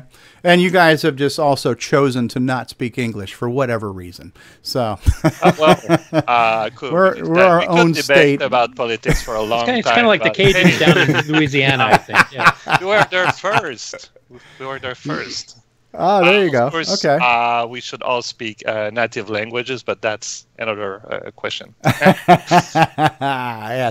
And I also wanted to mention while Jason was talking that we were also seeing the cool artwork that Ron Delvaux put together, where we have CoCo Man, CoCoTALK on the road with CoCo Man. This is now 2 weeks in a row, or twice now in the past 2 or 3 weeks, where Jason has been reporting live from events around the world. We got to see the Hamvention Mudfest a couple weeks ago. Now we got to see CORGSCON. Yeah, I think I would enjoy being at a CORGSCON, so that's kind of cool. And I'm glad you were able to make it, Jason. And thanks for sharing that for you. So a couple people are correcting me in the live chat, right? Yeah, so, it's called a province. Where's that CORGSCON? Sorry, I missed parts of the CoCoTALK show. So where is that located? Where's Columbus, it? Ohio. One, Jason? Columbus. Oh, okay, cool. I think we have to give Jason a raise here for all of his roaming around here. So yeah, I want a definite percentage raise. Yes, it's coming out of the budget, and whatever we paid you last month, add 43% to that. Yeah, we'll give you all the YouTube profit. Plus mileage. So people have a reason to go to Columbus now? Well, Computer's not there anymore, so yeah. Oh, it's the state capital, too, so yeah, but... yeah. Yeah, they may change its name. I have no idea, but it's the Columbus, Ohio Retro Gaming Society, and they should rename it CoColumbus. CoColumbus. Cool stuff. All right, well, next up on the docket, I think Nick Marentes is going to give us a teaser of a project he's working on, and I'll let Nick explain it better, but I'll just say this. We have started to talk about creating multi-voice music, right? It was brought up on Facebook. There were some Facebook discussions. We attempted to have a discussion on our show. I'm not sure how effective we were, but that's okay. We tried. We talked about it. And half the name of this show is the word talk, right? So we achieved that much. We talked. Maybe we should call it blather. I don't know. So we talked about it, but to me, I need to see it and I need to hear it, especially when we're talking about music. Something visual is helpful, but then something audible is even better, right? So Nick will maybe give us a teaser of what he's working on, because he's been working hard to add music to his current and future games. Javier joined us also. Javier, where's Javier? Where is Javier? Javier's Javier's the. Okay, I didn't recognize you because your face was inverted. Yeah, somewhat. Listen, John, look who you're talking to, right? So, welcome, Javier, a friend of ours from the Florida Retro Club, and an Apple guy, and we won't hold that against you. Still a nice guy, anyways, despite your poor taste in computers. Hey. And I'm ready. 609 card to it. It's all good. Yeah. Have you gotten a CoCo yet, Javier? No, I need to. No, hey, man. You got your CoCo 3 yet? So you have not got your CoCo 3. Well, it's on your list, though, right? Yeah, somebody's going to hook me up. Yeah. I got this CoCo 2 I got recently. It needs another 48K in it, but other than that, it's almost good to go. Yeah. And for those who are not familiar, and sorry, Nick, we just cut you off. Thanks, Curtis. That's fine. Mark. So it was the Apple guy had to remind me that there's another Apple guy on the show, right? So, but yeah, so for those of you who are not familiar with Javier, he does a couple of really cool things. Number one, he's very good at retro brighting. And then number two, he converts CRTs into flat panels, and he does it in such a cool way that they look just like the original CRT, but he takes the guts out and stuff. And look at these; those are so clean. Can you do that to my teeth? I need you to retrobrite my teeth, because they could use that level of whiteness. So he also reproduces original package cartons too, and creates new ones. Okay. Oh, neat. So yeah, so Javier does a lot of cool stuff, and look at that. Minor 2049er. Oh, so reproduction of the boxes for the things. Yep. Ah, that's neat. That is very Karateka. Oh, how cool is that? That's neat. Captain Midnight. Right. I think that first box was the Australian unfortunately, edition. Most of this is wasted on Apple products, but it's still an incredible talent. It could be a CoCo project. All right. So cool. Glad to have you on the program, Javier, and feel free to jump in. Notice he had a boomerang to the right, to his left on the wall. Hold on. Did you have a boomerang? He has a boomerang. Yeah, we have got a couple Australians on the program. Because I've been in Australia and I love it. Yeah. Very cool. Okay. Can you do an Aussie accent better than us? No. I would love to have the Aussie accent, but I'm really bad. Give it a shot. Come on. So am I. Hello, mate. How you doing? That's all I can do, man. That's a New York Brooklyn Australian. Aussie. I love the Aussie accent, man. He's from Brooklyn. I love it. And yeah, Jason's upside down and honoring Australia. So thank you. You can see you now.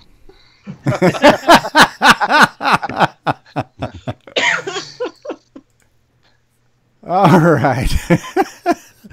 All right. Well, we've derailed the train wreck here, but how about we get back to Nick Marentes? Speaking of Australia. Yeah. Okay, so I'll just do a quick presentation. It's I've shown it before on the show. It's my game music creator program. So it's now at a point where it actually plays music. So I'll share a screenshot.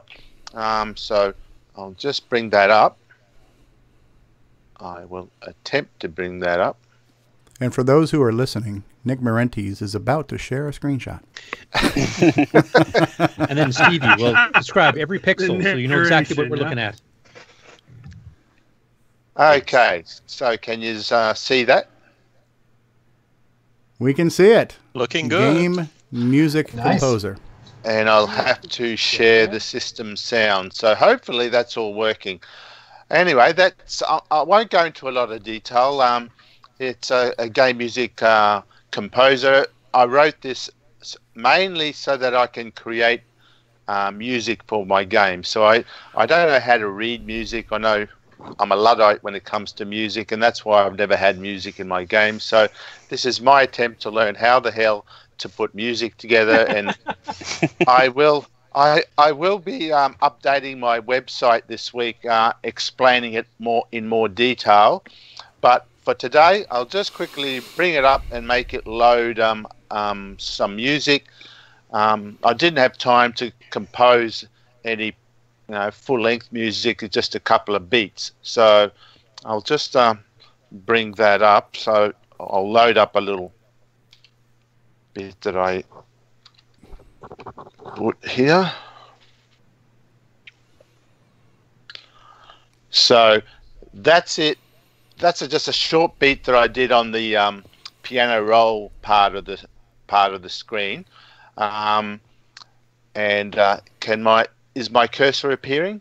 Yeah. Yeah, we see it. Okay, so up here is where you put your notes based on the keyboard position. So it's almost as if you play the keyboard. Down here I have a pattern section whereby I can define up to 7 patterns. In other words, 7 of these 26 I should say, 26 of these screens of different patterns or sequences. Or no, it is a pattern. Up here is the sequencer where I actually enter the pattern, which I'll do now. That was pattern A, so I'll put that as the first item in the sequence. Okay, so just refresh the screen, and I will also set the envelope. Oh, actually, no, I won't do it just yet. Right now, that's showing a solid tone. So if the program doesn't crash, because there is still a bug in there, you should hear something. Are you sharing system sound? I think so. Can you hear anything? No, not yet. Oh, damn. Just what we need. Okay, hang on. I'll just try. We tested this before. And yeah, we did. It should work. Okay, I'll try it again. Now? No. Ah, damn. Okay, maybe we'll just... Did you click on the plus to share system sound? I did. I don't know why it's different today. And are you getting the sound coming through your headphones too? I'm hearing it through the headphones, yeah. No, it's not working. Okay, maybe we'll abort this and leave it for next week until we can sort out the hell okay. You could sing it. By the way, I really look forward to listening to it. I really like the fact that you have actually included the envelope for your notes. It gives lots of flexibility on what kind of sounds you can generate. So yeah, really well, that's the idea. Yeah. So you've got envelope control over here, or fixed. You got your tempo control over here. Cool. That's a triangle wave. I don't know. No, well, you can. the No, sound it says up. T-slope. Can't produce that. Come on. That's the sort of thing you're that just means the sound comes on instantly and then fades off. Yeah. You can get a sort of a bell like a sound. snare drum, even. Like Yeah, hitting something hard, quick. But you obviously can't hear anything. So yeah, next week hopefully I will sort out the sound, and hopefully next week I'll have a full song put together. But yeah, I'll just you could try holding your mic up to the speaker if it's not coming up out of the speaker. It's coming out of my headphone, which is why I thought it should be it should be working. So yeah, don't know. To be continued. But that's the program so far. So the idea is that I compose a song, it saves the data, and I can put that into any of my games. And that music will work on anyone's computer, any CoCo 3. So no hardware required. Now, it won't be as good as proper hardware, of course. And I won't be able to play music during the game because it uses the CPU, of course, heavily to do that. But, you know, on a title screen, I can have a song playing. That's about all we can do on the color computer without hardware. Do you have a link to your project here? I will do. Yeah, it's on my blog page. So So I will. I'm writing the next blog at the moment, so it should be up later this week, and I'll probably have a WAV file to demonstrate the sound, so to make up for the fact you can't hear anything on my shared screen here. And that just nickmarentes.com? Yeah, exactly. That's right. Anyway, so, nickmarentes.com. Yeah, that's it. Okay. I'll make an announcement on the Facebook page for people to look at. But yeah, hopefully I'll be more organised next week. And okay. Well, you are organised, but for whatever reason, it's a technical glitch because we did test. Well, we did test it, but I don't know what's happened, and now it's not going. So yeah, listen, I'm very familiar with having Windows not work well. So yeah, I'll unshare the screen now so we can get back to the normal. Okay. Okay. Excellent. All right, and real quick too, because I haven't been watching this too closely, I have a different program that shows me the chat from my multi-streaming. I believe I said hi to Master Gamer 2550 in Mixer, and then along the way I missed a few other people in Mixer who said hi briefly. So one of them was somebody called Ules, UL3SS, said hello to you. Another one, Bobby Shanky 2285, is not only following me, but he's now hosting me, meaning that he's sharing my stream on his stream on Mixer. So whoever Bobby Shanky 2285 is actually re-streaming my stream on Mixer to whoever his followers are. So thank you for doing that, Bobby Shanky. He said yo, and yo right back to you. Sorry I didn't see that sooner. And so earlier Nick Marentes was saying, are we talking about the true Donkey Kong on the CoCo 3? But back in the day, Donkey King was amazing because when we were talking about Donkey Kong and when we were looking at that arcade cabinet, right? So, yeah, what was the answer to the question? Because that Donkey Kong arcade cabinet said Australia on it? Yes. If you bring up the video and just pause it on that cabinet right at the beginning there, you'll see the... read the nameplate at the top. And it was, let me go back to... It wasn't Donkey Kong. It was Donkey something else. What the hell? Okay, here's Jason's CORGSCON video. Let me see if I can find it. nickmarentes.com/gunstar. So Mark Overholser just posted the link to that. I'm just trying to scrub through the video right now to find the Donkey Kong machine. Bear with me for just a second. And then we'll freeze frame on it. I think it was towards the end, right? No, it was actually pretty close to the beginning. Was it really? Yeah, I think it's the opening pan of the room, and then it jumps right to it. All right, so I'm trying to find it. We are on CoCo TV, by the way. Are we on CoCo TV now? Yes, we're streaming. Okay, so did Roger... okay, here it is right here. All right, so, well, that's good. Hello, CoCo TV. Hello, people on Roku. We're glad to finally be there. All right, so let's see if we can find this again. So here's the Donkey Kong machine. And let me scrub back just a little bit. There was something about this machine. Yeah, the top glass panel at the top there, if you read what it says. Yeah, there. Okay, Kong off says, Australia. Now, so somebody might have just changed the marquee on this particular machine. Okay, so it's kind of hard to see in the glare, but it says something about something world, Kong off Australia. So that looks like maybe they replaced that top marquee with maybe a custom piece. And is that of artwork? remix? I'm looking at the screen there. That's not the normal Donkey Kong screen, is it? Oh yeah, it's got some breaks in it. So maybe it is Donkey Kong. It is. It's a remix. Yeah. So there's a CoCo item at the show. Or yeah, that's a CoCo project right there. All right. Very, very cool. Wonder why he's got Australia on there though. Must have been a championship game playing thing, you know. I don't know. Like that. I bet you Billy Mitchell wasn't invited. No. And maybe of course the now screen's inverted. Ken says, "You know you've made it when Shanky hosts you." Thanks, Ken, for all that there, right? So, yeah. So you know, we were talking about just getting the show out there. So I figure if I'm going to multi-stream, and we are now multi-streaming to Roku, and we're on Roku. So if you've got a Roku device and you want to fire that up, you're going to find the CoCo TV channel. I'm not sure how you do that just yet, but find the CoCo TV channel, and then, you know, find us. And so now Ron is watching us on Roku. And there we are. We're live. What does the time say on there versus what time it is? Like, what's the difference in the delay right now? Because I'm showing my real-time clock of being 3:34 and 12 seconds. Oh, yeah, because it's still on Donkey Kong. Okay. All right, so it's not that far behind. Okay, no. There is Kong off. If you do a search in Google, it does talk about the Kong off. It says it's a show. It's a Donkey Kong showdown with the company of American arcade legend Richie Knucklers.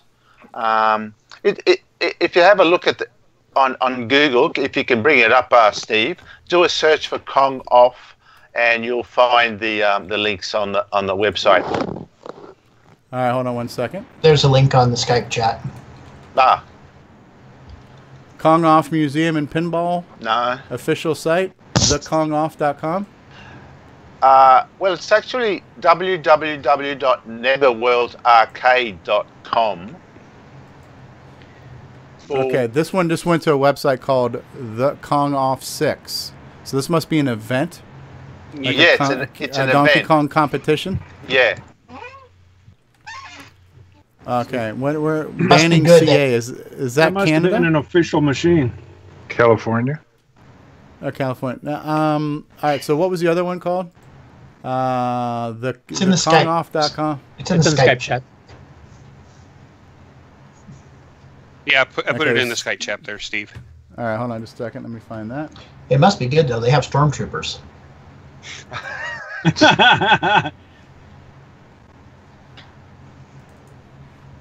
Okay, so this is the netherworlds.com/Kong-off.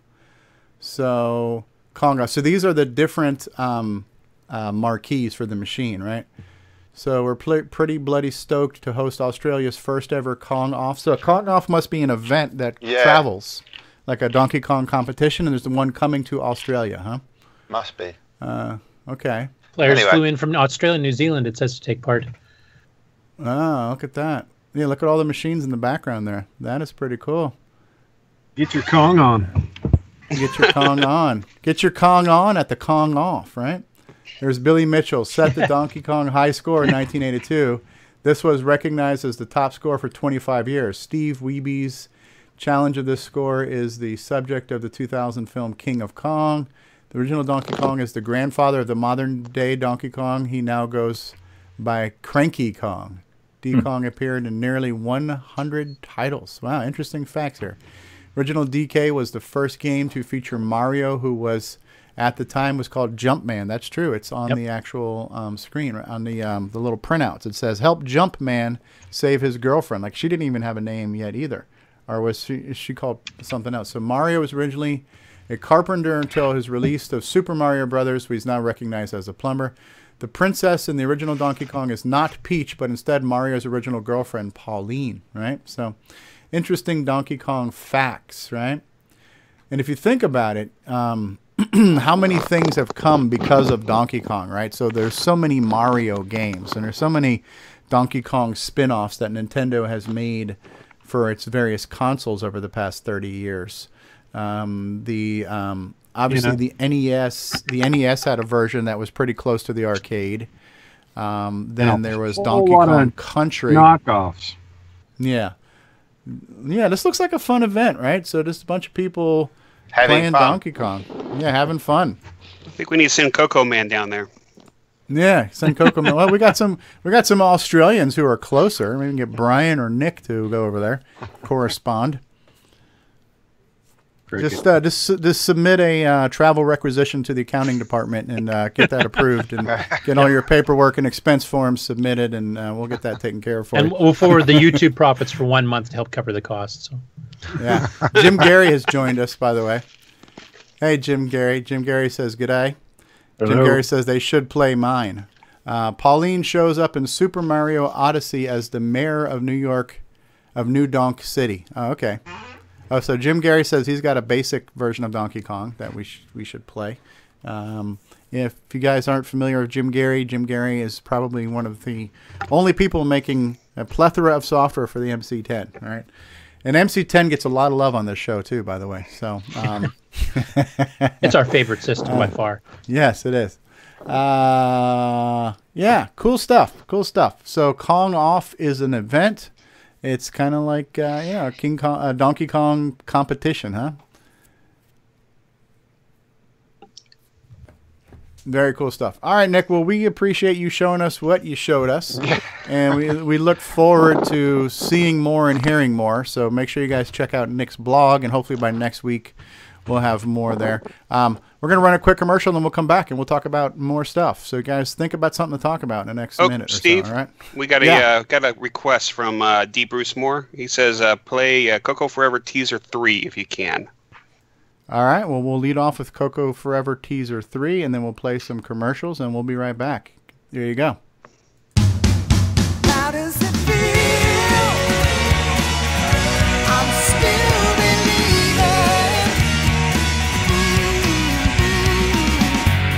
What if you could go back in time to just the right moment and ensure that Tandy won? You definitely earned this office. Thank you. Yes, you're too kind. Oh, I'm much happier breaking stuff. Life has been a dream. But what if you went back to the wrong moment? Give me that. How do you even know what that was? Listen, I don't really care about these blueprints. I just want... Say, who are you? You want to spy for Commodore or something, are you? Just move! Oh. Hey, hold the elevator! Hold the Stop right there! Whoa, no need for guns, no need for guns! So, Mr. Anders, it seems you have stumbled upon my little secret. There is no point in waiting for security. I think you are about to have an accident. Okay, no! CoCo Forever?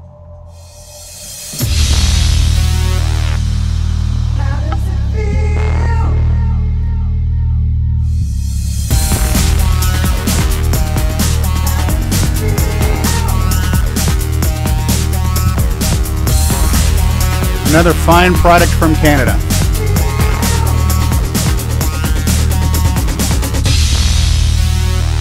Spring-ish 2018.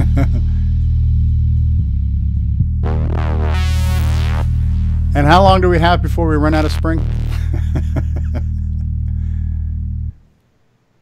You gotta love that. Hi, I'm Kieran Anscombe, author of XRAW, and your brain is resolving sensory input into CoCoTALK.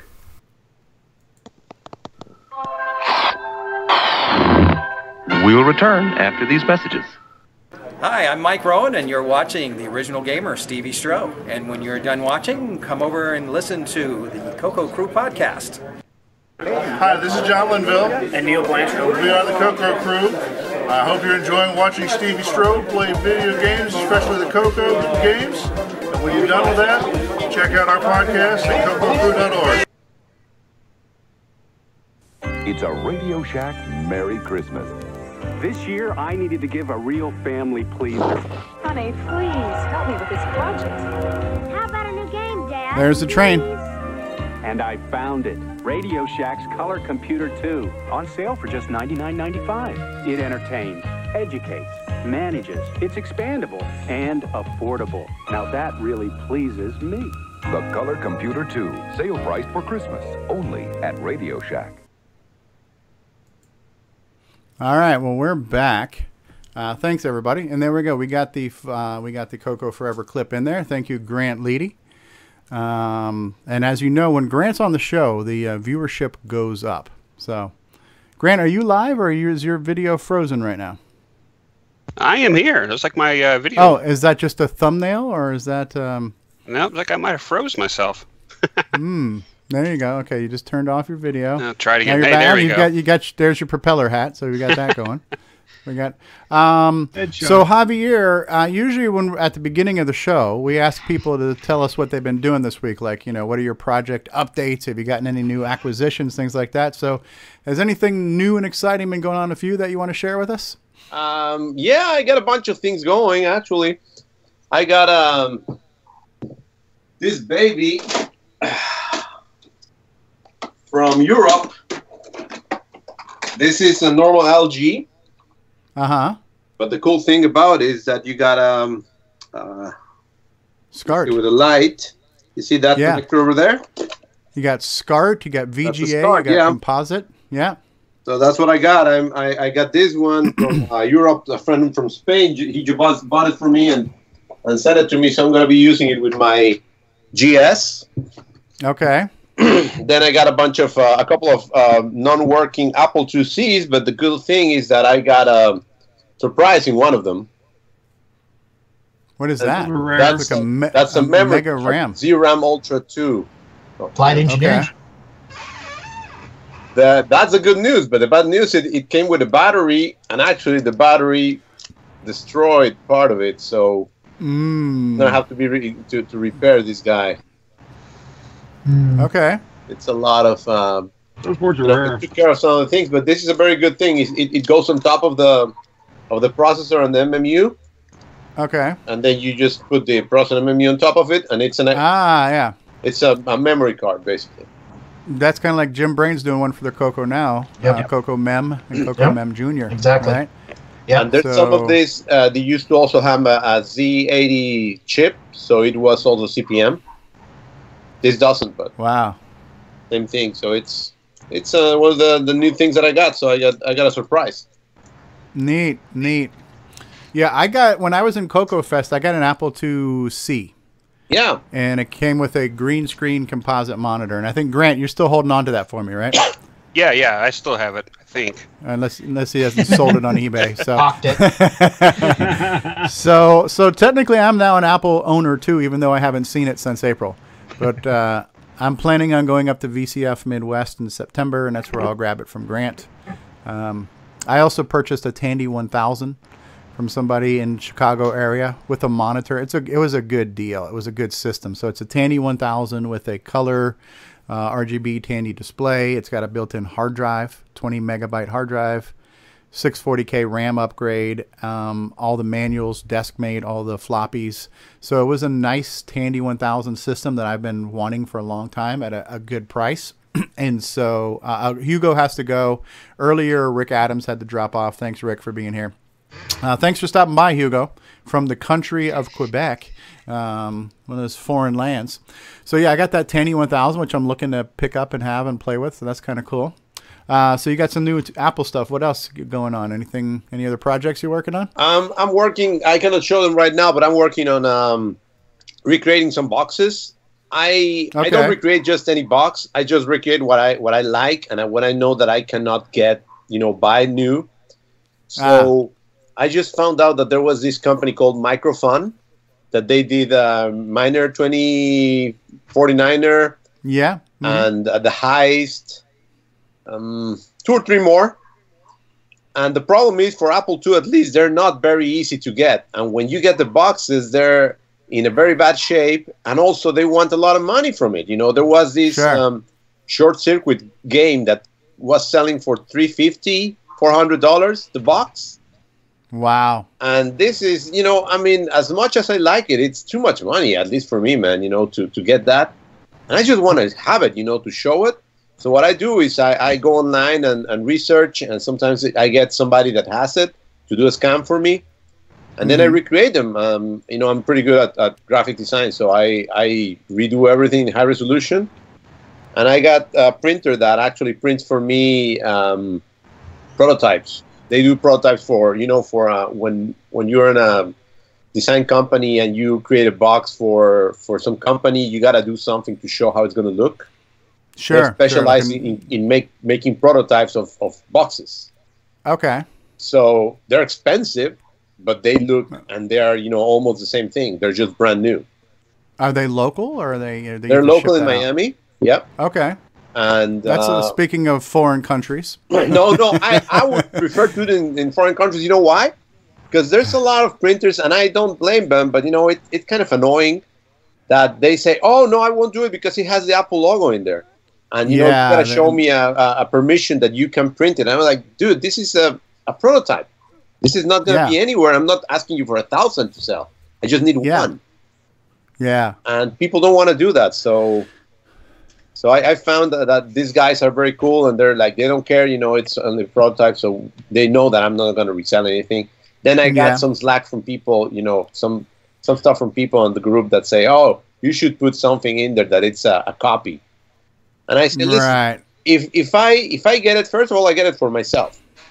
Yeah. If I do 2 or 3, I'm not going to sell them on eBay. And if I sell them on eBay, but I'm not going to do it, if somebody you're gonna specify. Find out that they realize it's a brand new box and it smells brand new and everything's beautiful, and you know. Yeah, you would disclose that. You would say that this is a reproduction case, right? Yeah, which is the right thing to do. Right. And I think if somebody just wants it, then that's okay. Right. Now we have a similar project in the CoCo community where we have Tim Lindner reproduce the program pack case for the CoCo. Right, and I don't know if you've seen those. I've brought them to some of the meetings, but I'll hold them up for everybody to see too. So, but we have a reproduction of that, and it's pretty cool. So let me grab one of those real quick. Hey Javier, do you have any just a graphic for the Alien Downpour box you made? I did it on the screen, but I don't have it. Let me fire up my computer now. I'll just point it to the computer. All right. Alien Downpour is a brand new game that was written last year by a guy in Colorado, Michael Packard. And so Javier actually made a box for it. Oh, nice. So this is a reproduction of the original Tandy silver box. This is one John Strong did for his game Bomb Squad that was released in 2016. Now John went a little bit further and had his customized to say a Strongware game, but they're the generic ones. Now this is basically, you can buy them either unfolded and you have to assemble them yourselves, or you can pay to have them assembled for you. But it's just a very long piece that's all been die cut. But the way Tim made it is, you know, they had to find the original fonts and all that kind of stuff. He made it of a better quality material. He had it professionally, like die cut or laser cut. It's all been creased and everything else. So what we have here is one that actually looks exactly like a brand new one, but is actually a little bit more better quality. It's a little bit more sturdier, the way it folds and the flaps are done. So this is a project that we've had for a couple of years now, and Tim Lindner, who actually does work in a professional printing type place, he did this. And so John Strong went as far as then even shrink wrapping his games and putting a little hanging tab on here where it looks like it's hanging in the store. Hey, Thomas Sorensen has joined us. Hey, Tom. And then John Linville has taken that same box and had it produced in red for his products. And so the original one has the window opening, and that's the way Radio Shack did it, was like the manual inserted in front of the cutout, and that became like the front artwork of the box, and you could pull the manual out. And on the side there was a cutout that had the label of the game. So that's the way Tandy did it, right? There were cutouts generic. where you could see the cartridge, and then you could see the manual, but the box itself was generic. So John Linville took that same design and had those produced for himself in just a simple red box. It doesn't have a cutout for a manual because he opted to put a label on his, but he does have the cutout to show the cartridge, right? And so this is Bomb Threat that Rick Adams was on the show a little while ago. This is a new cartridge that we have, and we also have the injection molded cartridges that are brand new stock injection molded cartridges. So our new brew games are, you know, the packaging is pretty good. What do we got there? So here is Brian Joyce holding up Temple of Ram, right? That was this is an original one, right? So the original one, yeah. That's the original one, in good shape too. Yeah, very good. So another Rick Adams game. Yeah, another Rick Adams game. So it is actually nice to have somebody who can recreate that for somebody who wants to keep it on a shelf, right? I don't see any harm in doing that. I don't think that's a sin. There's no crime being committed. We're not violating copyrights here. We're just reproducing something. But I get a lot of you know, things about some people that they think I'm going to be. They're going to go out on the wild, and I'm going to be, you know, the guy that's going to living outside. But you know, so I get here. I can show you. Hey Javier, you should just have them printed on the inside where you can't see it. You know, reproduction. You know, so if you ever look at the inside of it, you'll see. Well, yeah. That's what I got. This is an original load runner. Oh, sorry about it. I got a. Oh, there you go. Yeah. So this is I recognize that box. Yeah. It's a box original. Good shape. And this is my reproduction. Nice. So they're exactly the same. They look exactly the same. Same size and everything. If I can next to each other. Yeah. The only thing is that mine, maybe the color is a little bit lighter because it's, or no, actually, you know, this one used to be white. And with time, it's becoming like tan. And I thought it's tan, faded. So I made it tan. Okay, so when you scanned it with the aging in there too. Right. And I didn't know it because I never knew it. I get this one after the fact that I make my box. But you can see my box is, you know, beautiful, but it's brand new. Yeah. Yeah. And I also reproduced the labels. Well, no, this is an original. I must have it somewhere else. But I can reproduce the labels and the paper also, the paper for the disc. And what Mark is talking about is this called Alien Downpour. Alien Downpour. Downpour. And you see, this is the box that I just designed for it. It doesn't look very well, but you know. That looks really good. And I did the little graphic myself because I don't know anybody that can draw that for me, so I just did it myself. Okay, now that's the one. Didn't he release this on a cassette in a Ziploc bag originally? Right here. Yeah, I remember seeing that one. Oh, Mark's holding that one up. Hold on, Mark. Yeah, I remember seeing that on one of the Apple II groups that I follow. I follow a handful of retro groups, even though I don't have the systems. I just kind of observe what's going on. But yeah, I thought that was a neat idea that it's being distributed on a Ziploc bag with a floppy and a cassette. The way we used to do it, you know? And unfortunately, to recreate these boxes is expensive.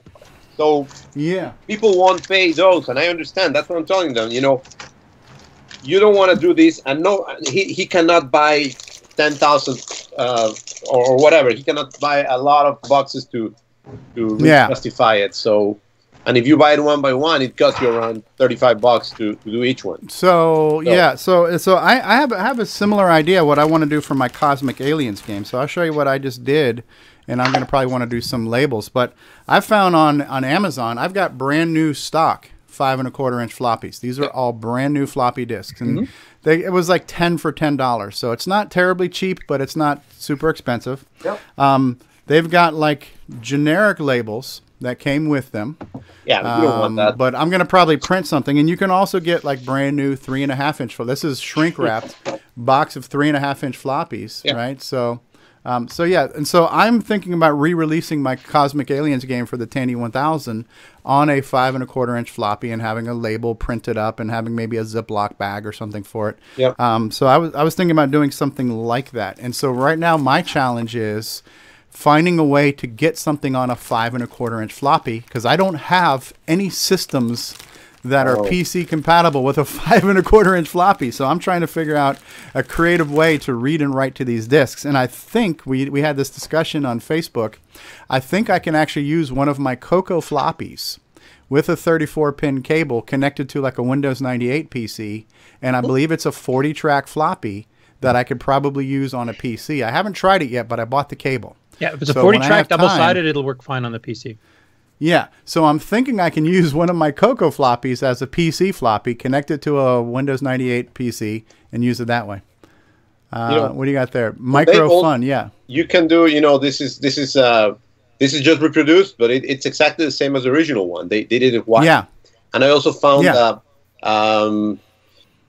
gold that you can cut it out. Oh, that's kind of cool. Yeah. Gold ones. And this is actually a piece of paper that I printed, and then you just cut it. There's online you can find the template for the template to make a floppy sleeve. Right, for the sleeve. So you just put it, tape over here, and it works. So that's kind of cool. Yeah. So it's kind of neat to be able to reproduce a period correct package for software. And I know Nick Marentes, when he was doing Popstar Pilot, he had a limited run on floppy disk too. But I think Nick ran into a problem finding new stock. Circuit. Yeah, Micro This is Short Circuit. This is the one that I told you it cost $350 a box. Wow. So, and this is a label that I created, and this is another label also. So wow. A lot of attention to this detail. Is accurate. Actually, if I wanted to sell it on eBay, it could pass as an original. But of course, this is the only one that I have it. So. Yeah. Right, and you're a person who has enough moral value to not want to pass it off. And my files are not moving from my computer. I don't share files. I'm not putting them online. This is mine for myself. And I just like to show it, but I'm not going to give it away or anything. Even at $35 for you to do the box there, I mean, compared to the $300 to $400, like you said, are on eBay for some of these here, that's still way cheaper. It's a way cheap, but it's still it's if you think about it, it's just a stupid box. $35 for a box is not.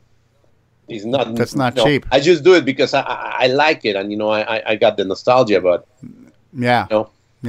So it's a labor of love. I mean, and part of it is you're going through a big creative process to lay out and design the artwork. I recreate everything. I retype all the text, and I retake the screenshots and put them again in high resolution so they print nice. So if there's a screenshot on the box, it's cleaner. I recreate almost everything. If not, that's impressive. You're a multi-talented guy. Thank you. No, I just labor a lot because honestly, they wouldn't be able to pay me for my time and the cost of this. I just did it for myself. But also, I don't give it away. I just show it off, and people ask me for it. But no. Now, is the Alien Downpour one you're doing? Is that meant for commercial release, or is that strictly for yourself as well? I did it for myself. I actually offered the guy to design it for him, but he was a little bit. The owner, the author, I told him I'll design something for you. He said, no, I'm going to do it myself. So he did it himself, and I just say, you know what? I'm just going to do a box for myself like I did, but I showed it to everybody, and now everybody wants a copy. But because this is not a copyrighted thing, I'll give it away. I don't have a problem with it. Okay. The file, I mean, I'm going to print boxes for free. You're not going to give away $35 boxes for free. Right. No, that's pretty cool. Now, was the author, was he amenable? Was he okay with you making this box? Did he like it when he saw it? He wanted to do everything himself, but when he saw the hey, I'm not charging you for this. I'm just doing it for you. Yeah. So let me ask you this. Is there, because you're saying like the company who does the prototypes, and I understand if you're doing a one-off that the cost is higher, but if we wanted to get some numbers produced, and you wanted to get a run of 25 boxes that were not copywritten, is there a place that would produce it cheaper than $35 a box? Like, could you get it down to a couple dollars per box? You get it down to a couple of dollars when you go beyond the thousands. Right. And unfortunately, 50 or 25,000. Even on a big system like the Atari or Apple, I would think 1,000 is a big target to try to hit for sales, right? That's what I say. Yeah, that's why they won't do it. They just laugh at you when you ask for it. That's why they're getting like maybe 100 or something. All right. Because it's not only the printing, but it's also the cutting of the boxes. They cut it, scoring and cutting and the whole bit. Yeah. Interesting. But if you use DVD cases, like I did with Popstar Pilot, that's quite a reasonably professional package, and it costs very little. What we were talking about is we should find a pre-done box, a white box that they sell for cents. In white, and then we can print out 100 colored labels, and we just slap it to the boxes. Just stick it on the box, right? Front and back. Yeah, because labels would be cheap. Yeah. One of the things my company did for Amiga software is we actually had a standard box that we used, and then we had some of the stuff that we actually did labels because it was too expensive to do individual ones for every product. Yeah. Yeah. So that's a good idea. Yeah. Labels. Right, and that's kind of what John Linville did with his packaging for Retro Tinker stuff. Was that there's bomb thread on a CD package too? Yeah, so there's companies that will do that. Like my DVDs, when I get a DVD produced, all I do is I upload a digital file of the disc, and I send them the artwork, and they produce the package because it's a standard format. Correct. And DVD packaging is common and it's able to be mass produced. Yeah, you don't need custom dyes or anything else to. Yeah. Do things, so. Yeah. So, but yeah, I like the period correct box. I like it when you can, even a Ziploc bag is period correct. Like one of the things I bought a few years ago was Neil Blanchard of the CoCo crew reproduced Plateau of the Past, which was a CoCo game. Yeah. But again, the higher quality binding of the thing, but still in a Ziploc bag with a floppy and still having the copy protection on the floppy and stuff. So it's kind of cool. It's a neat thing to do. It's like if you're going to be retro. Oh, hold on. Let me hold up. Curtis has got one right there. Yeah. Yeah. Right. If you're going to go retro, go all the way. Go all the way. Exactly. Nice. Colorware used a colored envelope, similar to a manila envelope, but it was just large enough to hold a floppy. And it said Colorware on the package, and there was a window, and they had an insert for each game they had. And that was their packaging. I've got a couple of their games, and that's what those were. So that was kind of like basically a template, like the Tandy game cartridge box, right? Yeah, same type of thing. Yeah, so that's a neat idea. Somebody on Mixer called Tandem Boy is now following, so welcome to CoCoTALK. So yeah, we're getting some random people popping in through the various forms of streaming. No, that's cool. That's neat, Javier. Thanks for sharing that stuff with us. That's really cool that you do those things and you know how to do them, and the quality level is there, right? Yeah. So it's nice to see people cranking out high quality content, like Nick Marentes with his games. He's doing commercial quality games, and Brian Joyce of Extructus Productions doing really good quality content for us. You know, so it's neat when Bruce Moore with his Forest of Doom and all of his commercials promoting what he's doing. You know, it's if you put that much, you know, kind of sweat and tears into it, it just shows that you're passionate about what you're doing, and I think hopefully people appreciate that at the end of the day. You know. Yeah, I agree, and I like it. I do it for myself, like I say. I like to show it off, but, you know, again, I don't like the things that people think I'm going to be making money out of it. It cost me so much that I would charge, what, $400 for each. And it's not worth it, you know? Hey, listen, you can't control somebody else's brain. Hey, Simon Jonassen, the madman, has joined us. We showed off the pictures of your Commodore devoured by ants a week or so ago, Simon. So how is life after recovering from an ant consumed Commodore system? Well, ants kept crawling out of it for 3 days. Yeah. They were under the chips and under the keyboard and stuff like that, and it smells funny. What do ants smell like? Well, I don't think you want to know, actually. It smells very, very funny. Wow. Maybe you need to have the smoke come out of it. Yeah. Release the magic smoke, right? So yeah, that was a pretty buggy Commodore 64 you had there. Yeah, puff the magic dragon, eh? What did you do to get them out? Did you like take it outside and just like hang it upside down and smack on it to get them all to fall out of it? How do you actually remove thousands of ants from a retro machine? It's a C64C, so the case isn't actually screwed together. It's just like popped together, so you can pop it apart. Okay. I shook it, and I got a compressor in the garage with an air gun on it. Ah, air compressor. Okay. Yeah, and I just like blew them all out and turned. Blow those ants. Yeah. Ants everywhere, and as soon as it's got like an RF shield across the top of it, you know, it's like a piece of cardboard with like aluminium on top of it. Pulled that back, and the whole motherboard was covered in ants. I was like, oh shit, here we go again. Is aluminium, is that anything like what we call aluminum here in the States? So. Yeah, come on. Aluminium. Aluminium. Indubitably. Yeah, we pulled up those pictures. That was something. Yeah, looking at all those ants. That's like a nightmare. It's like you see a scene in a movie where somebody wakes up, or like an Indiana Jones, where they're walking through the thousands of cockroaches or something. Yeah, you know? it was like alien bursting out of your chest. That's what it kind of felt like to me. I was totally mad because we had like a bit of an ant infestation in the front room under the television, and it's like, well, okay, these ants are crawling about, and okay, we hoover them up and whatever, and they just kept coming. And I'm thinking, maybe I should move the Commodore. It's underneath the TV stand. It was on the floor underneath the TV stand. We've got hardwood floors that go onto a crawl space, you know, under the floor. Okay. And as soon as I moved the Commodore, I was like, oh shit, I know where all these ants come from. Outside. They were crawling in the crawl space. Now, did you ever think that this was karma coming back for doing self-modifying code? No. Anybody secretly wishing to get back at you? This is like a Stack Overflow, but with ants. Steve Bjork is out there with a voodoo doll that he's putting on an ant hill. Instead of poking pins in it, he pokes ants into Simon's head or something like that.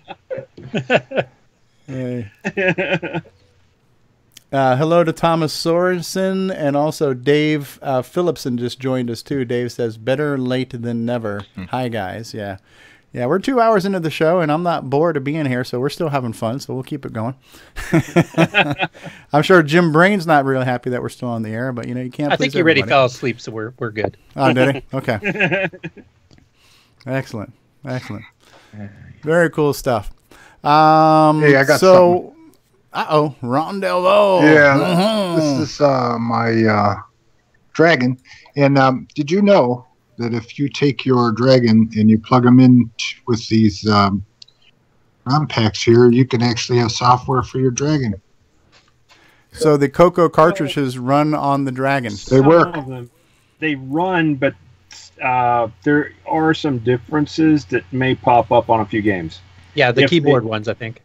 Yeah, any of the ones that call the ROM keyboard routine should work, but the others you may have to find what the keys are mapped to. Yeah, if they're trying to directly read the PIAs for the keyboard rather than using the ROM, you'll because it does have a different keyboard layout. Okay. At least hardware-wise. Yeah, you had to play around trying to find the keyboard. Hey, keep it on Dragonfire for just a second here. Go back to Dragonfire for just a second. So here's the thing. And now this number one, I think this is pretty cool because you're playing Dragonfire on a dragon. Right. So let's just let that soak in for just a minute. Now turn it on fire. If you set your dragon on fire while you're playing Dragonfire, now that's commitment. Only do that if there's ants in it, though. Let's talk about Dragonfire for just a second. Well, the interesting thing about Dragonfire, as we can see here, they've done something very cool where they're actually showing the two different color modes on the same screen at the same time. So the red, green, and blue you see in the center of the screen that says Dragonfire, that's one of the 4 color modes, but they've also got the higher color mode that's got the buff white color and the cyan color and then some of the dark blue. And there's yellow. So there's more than 4 colors on the screen, and there's some incredible scan line changing of stuff. Multiple times per scan line, like that's like 5,000 times per second or something insane like that. It's just an insane amount of. So on a technical side, it's really cool they did that because it would be cool if if all games in the CoCo could be this colorful. Ironically, the color computer lacked color, at least in the CoCo 1 and 2. Now, once you get past that, this game sucks balls, right? Because this is the same. It's the same game on the 2600. I played that version. Episode, Stevie. I I played the ColecoVision version that's got 16 colors. It's a shitty game. It really sucks. You do two things. You run left and right, you dodge fireballs, and then you run around in a circle and you grab treasures and rinse, lather, and repeat. So as far as games go, it's got no replay value. But it's on the CoCo. It's at least cool it's a game you can get did. past level 1 on. So it was so hyped back in the day. Yeah, but we're hyping the fact it was technically it was cool, but as far as the game goes, I mean, yeah, were the graphics better than the 2600 version? Sure. Is the gameplay, whatever. All right, so there's a dragon picture. Is that a dragon artwork on a CoCo? Yep, that's a dragon on a CoCo. There you go. And you're running CoCo cartridges on a dragon, so that's kind of cool. I mean, it is essentially the same machine, other than the basic ROM is different, so there are some subtle differences, right? Yep. Now, you have the US version of the Dragon, right? The Tano Dragon? Tano, yes. So I would imagine if we ran that Dragonfire on a PAL that ran at 50 hertz, that color timing might not keep the multicolors on screen, or would it still work? No, it doesn't work. It definitely would not work. And it doesn't work on the CoCo 3 either. It does. It does. The only difference is the amount of scan lines. You've still got 57 cycles per scan line, and it's time per scan line. But you've got 312 scan lines instead of 262. So you've got to pad out 50 scan lines. But the Dragon's a funny beast, especially the Dragon 64, because the Dragon 64 normally you have an H-sync per scan line, and you'd have that for the whole 262 NTSC lines or the whole 312 PAL lines. But the Dragon 32, you've got it for the whole 312 PAL scan lines, but the Dragon 64 has got like, okay, we'll do 262 and then we'll just insert a pause. So it's a very funky beast. So if you're trying to do music and stuff with H-Sync IRQs, it sounds like I'm not even going to say it. Hey, we've just been joined by Roger Taylor. He's in the live chat as CoCoTALK. Hey, so Roger, are we still on Roku, Roger? And we definitely want to thank Roger Taylor for working his magic to give us a way to simulcast. So we're now streaming live simultaneously on YouTube and on CoCo TV on Roku, not to mention on Mixer and Twitch and a few other places. So yeah, and so thank you, Roger, for making that happen for us. And I know maybe we got a little glitch getting it started, but I'm sure as we go through this, it'll get smoother. And we'll refine the process. It's all kind of new and a work in progress to make this work. But the fact that we have Roger who's dedicating his time to do it, it's always appreciated. The fact that we can be seen in more places and hopefully more people will find out about our show, and our show is about the CoCo, and more people find out about the CoCo and join our community, then everybody wins. Plus, we hand we're out on pamphlets. for 3 more hours, right? We're on for 3 more hours, yeah. Speaking of printing, is anybody able to create pamphlets for it as we walk around and spread the word of the CoCo? So, Javier, you said you got something else you want to talk about? Unmute. You're muted, Javier. Well, you're still muted. I see your string, but I can't hear you. Testes 1, 2, 3. Can you hear me? Can you hear me? No? I can hear you. Yes, I can hear you now. Yes. So did you say you had something else you wanted to talk about? Just quickly, I want to show you my... All right, well, so if the answer is yes, hold that thought. I'm going to run a commercial and we'll come back. All right? So, but you do... Okay, so that was it a Darth Vader apple there? Yep. All right, well, stay tuned, boys and girls. We're going to run a commercial and we'll be back, and Javier is going to show us something else. Cool stuff. Hi, this is Randy Kindig of the Floppy Days podcast. I just love me some CoCo, and nobody covers it better than Steve Strobridge. And You're Grant listening Leighty to CoCoTALK. After these messages, we'll be right back. What's going on, everybody? The Original Gamer Stevie Stroh here, and I want to talk to you about I'mACoconut.com. If you love the color computer like I love the color computer, then you got to visit I'mACoconut.com, your one-stop shop for all of your Tandy color computer links needs. There you'll find links to blogs and podcasts and project sites and emulators and downloads and groups and communities. If you love the color computer, head on over to I'mACoconut.com. That's I'mACoconut.com. Tell them the Original Gamer Stevie Stroh sent you. Trains not included. People. Audio's a little off on that. What's going on, everybody? Stevie Stroh, and I want to say thank you for continuing to watch and listen to CoCoTALK.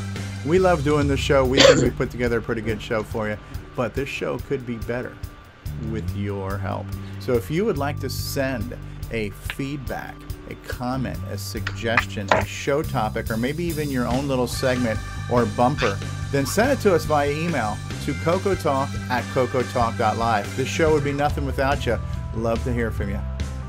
Some people have big plans after school. You know what Elliot's going to do? Jeff, too. Elliot's at work on a book report using Scripsit on Radio Shack's Color Computer 3.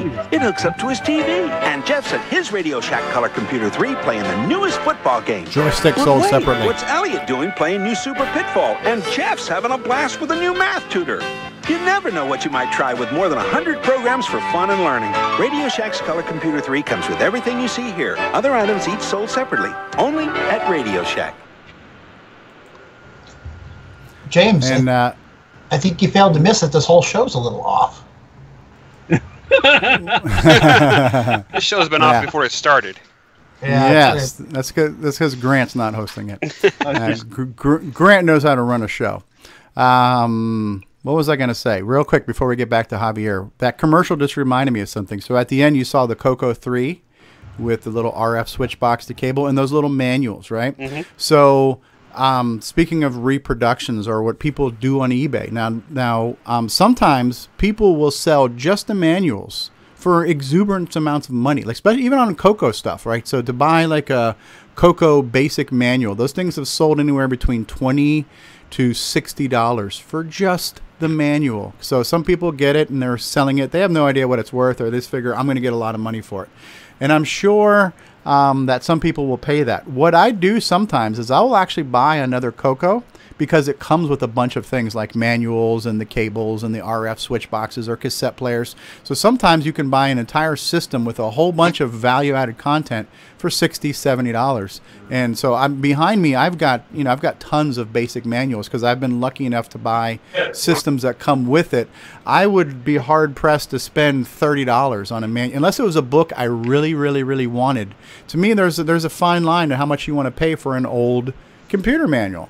And so that's where something like a reproduction might serve a purpose to give us something without having to be price gouged on it, you know? I like the ones where they make a PDF version of the manuals for like $20. I've seen those. Oh, yeah, people are selling electronic. Yeah, like there are people selling the Rainbow Collection, PDF version of the Rainbow Collection that they're selling on eBay. I mean, there's got to be a crime against that if you think about it. So, well, technically by copyright, yeah, that is a crime. Yeah. So Ron Delvaux is holding up a Darth Vader CoCo, but yeah. So Javier, what were you going to show us? I'm sorry about that. So I got the same thing. You know, it's a Darth Vader Apple IIc. There you go. Okay, but yours has a convenient carrying handle. Yes. Now, was that sold that way, or did somebody customize that? That's Javier made. Ah, so you customize an Apple IIc? Yeah, so basically what happens is that the Apple IIc, it's always been white or platinum. Okay. There's no white. So what I did is I just painted out black. All black. What'd you do for the keys? But that's the big difference. You know, the keys are you know, everybody can leave them over there, and also the little icons over here and the 2C. What I did is now I just overlaid some things printed out, but I'm actually getting rub-on white labels that I'm going to get them. And actually, the key was the most difficult one because the keyboard, it's very difficult to make it fit, and it's very difficult to get the Alps keys. And I was lucky enough to find a keyboard that had the same color, the same shape, and the same font of the original Apple IIc. Okay. What I had to do is I had to overlay some keys because they were not, the same keys. Okay. Other than that, it's almost the same thing. So the keyboard was the big problem. Zoom in on the keyboard. And then I did this light gray. Ah, neat. And also this light gray, so it matches the colors, Now, is there a particular paint you use that would stick well to plastic? You have a process or product? No, I use acrylon, black. Okay. Actually, this is matte. But I just found out that there's also actually a better way to do it. It's how do you call it? To stain it. There's like a stain that you put in water, black, and then you submerge it, and it will paint it permanently. Oh, really? So you're dyeing the plastic. The plastic dyeing. Literally dyeing the plastic, yeah. But look how cool the little Apple logo looks against. Yeah, against black, yeah. Nice contrast in the color and the darkness there, yeah. So they have some dyes for upholstery that might work for that, too. Hey, Steve? Yeah. Do you want me to paint yours? Yeah. Actually, if you could make it a rainbow pattern so it'd be CoCo themed, that'd be awesome. I was going to go for plaid myself. But. Yeah. I want a pride apple, so show off my apple. I can provide an ant infestation. So the charger got painted black too? That's small. Did you have to paint the charger? Is that what you were showing us there? No, this is a modern power supply that they sell online. Ah, okay. It just happens to be black. Yeah. Okay. Perfect. But it matches really good. That's what I wanted to show. It's still alive. It's still alive. Okay, so that's the Commodore that was consumed by ants. Yes. Oh. Okay, and it still works. Yes. It smells funny. Post infestation, still strong. It came from the desert or the Commodore 64. No, and there's your aluminium right there. Yeah. Yeah. I like that. I might need to wrap up a baked potato later with that aluminium. So. Aluminium foil. Aluminium foil. No, you can't have it. It needs that shielding. It needs that shielding. Okay. It didn't shield it from ants. Yeah, it's like a blanket for ants. I think it just kept them nice and cozy, warm. So. Oh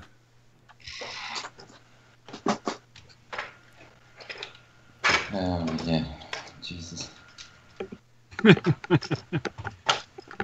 And it's been in the cupboard. It's been in the cupboard since I cleaned it, and it's the first time I smelt it in 3 weeks, and it doesn't smell anymore. Ah, good, good. Roger Taylor says that there was a glitch with the stream URL, which is what I have to multicast over to. But he says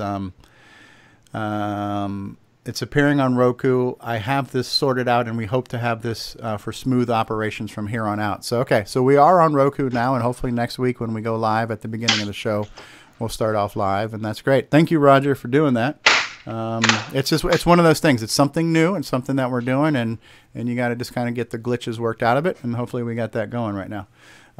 Yeah, so Rob Inman was saying that CoCo 3 commercial was a CoCo 3 with mostly CoCo 2 software on it, right? Like the new math tutor and the new math tutor that's been around since 1980. So, yeah, that's cool. Good stuff. That's cool. We're really glad you could join us, Javier. So this has been more than a CoCo talk. It's been an all over the talk here. We're showing off Commodores and Apples and CoCos. Oh my! So yeah, Rob Inman says yes, and it was showing off ScriptSit. It's hard for me to say ScriptSit without throwing an H in there. So color ScriptSit. Say that 3 times fast. Color ScriptSit. Color ScriptSit. Try to say that without throwing in an H. I dare you. Yeah. Nick try to use it without throwing in an H. Okay, what are you showing us here, Simon, with this photo? Commodore 64 Basic. Oh, is this on VCC? Yes. Oh, that's funny. You got the palettes there making the CoCo look like Commodore 64, huh? Yeah, it's just part of the demo. Yeah. Yeah. Oh, we were talking about that. Where is Jim Brain when we need him? Which is very rarely. How do I close that?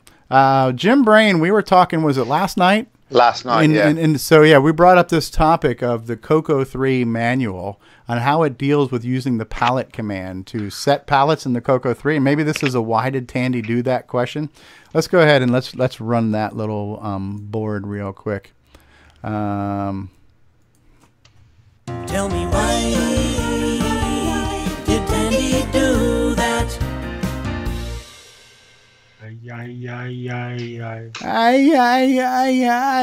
So, the Color Computer 3, you know it has more colors, and it can produce 16 colors on the screen, and there's a total palette of 64 colors. But when you read the chapter on how to use the palette command, let's just say it leaves a lot to the imagination. And this is, I think, where time and different things change. And so for those who aren't aware, the original Color Basic ROMs that handled the Color Computer 1 and 2, those were, Microsoft made the Basic, and Microsoft had the license. And by the time the Color Computer 3 came out, Microsoft did not want to license Basic to Radio Shack anymore, right? So the Color Computer 3 Basic was basically amended by Microware, the company who makes OS 9 and Basic 09 and other things, right? So Color Computer 3, some people call it Super Extended Color Basic, or Color Basic 2.0 or 2.1, whatever it is. All those new commands to take advantage of the gimme graphics modes were made by Microware. And the ability to change the color palettes is, let's just say, kludgy at best. It's a total flustercluck. So trying to interpret the commands, trying to interpret what the palette register numbers are versus the color codes, the whole 9 yards. It's, I might as well try to learn French and move to Quebec. It's just, it's redonkulous. So there's your book.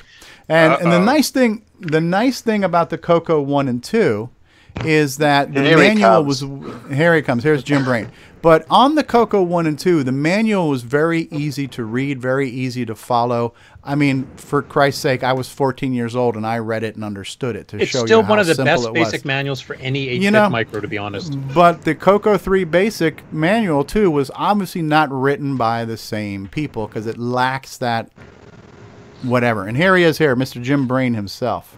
Yeah. So I wasn't sure. You seemed like you guys were going along just fine, so I thought I should hold it for next week. But yeah, I think you've started out the topic very well. I was absolutely on a rant last night as I was trying to understand, especially coming from a different machine than the CoCo, because as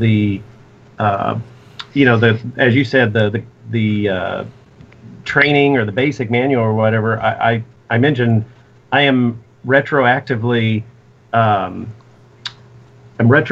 sorry or ashamed or embarrassed for all the poor young people who got a CoCo 3 under the tree at Christmas and they said, oh, I'm gonna make a game with it, and I'm gonna change the colors because it took me far too long to make the colors. And I was gonna bring up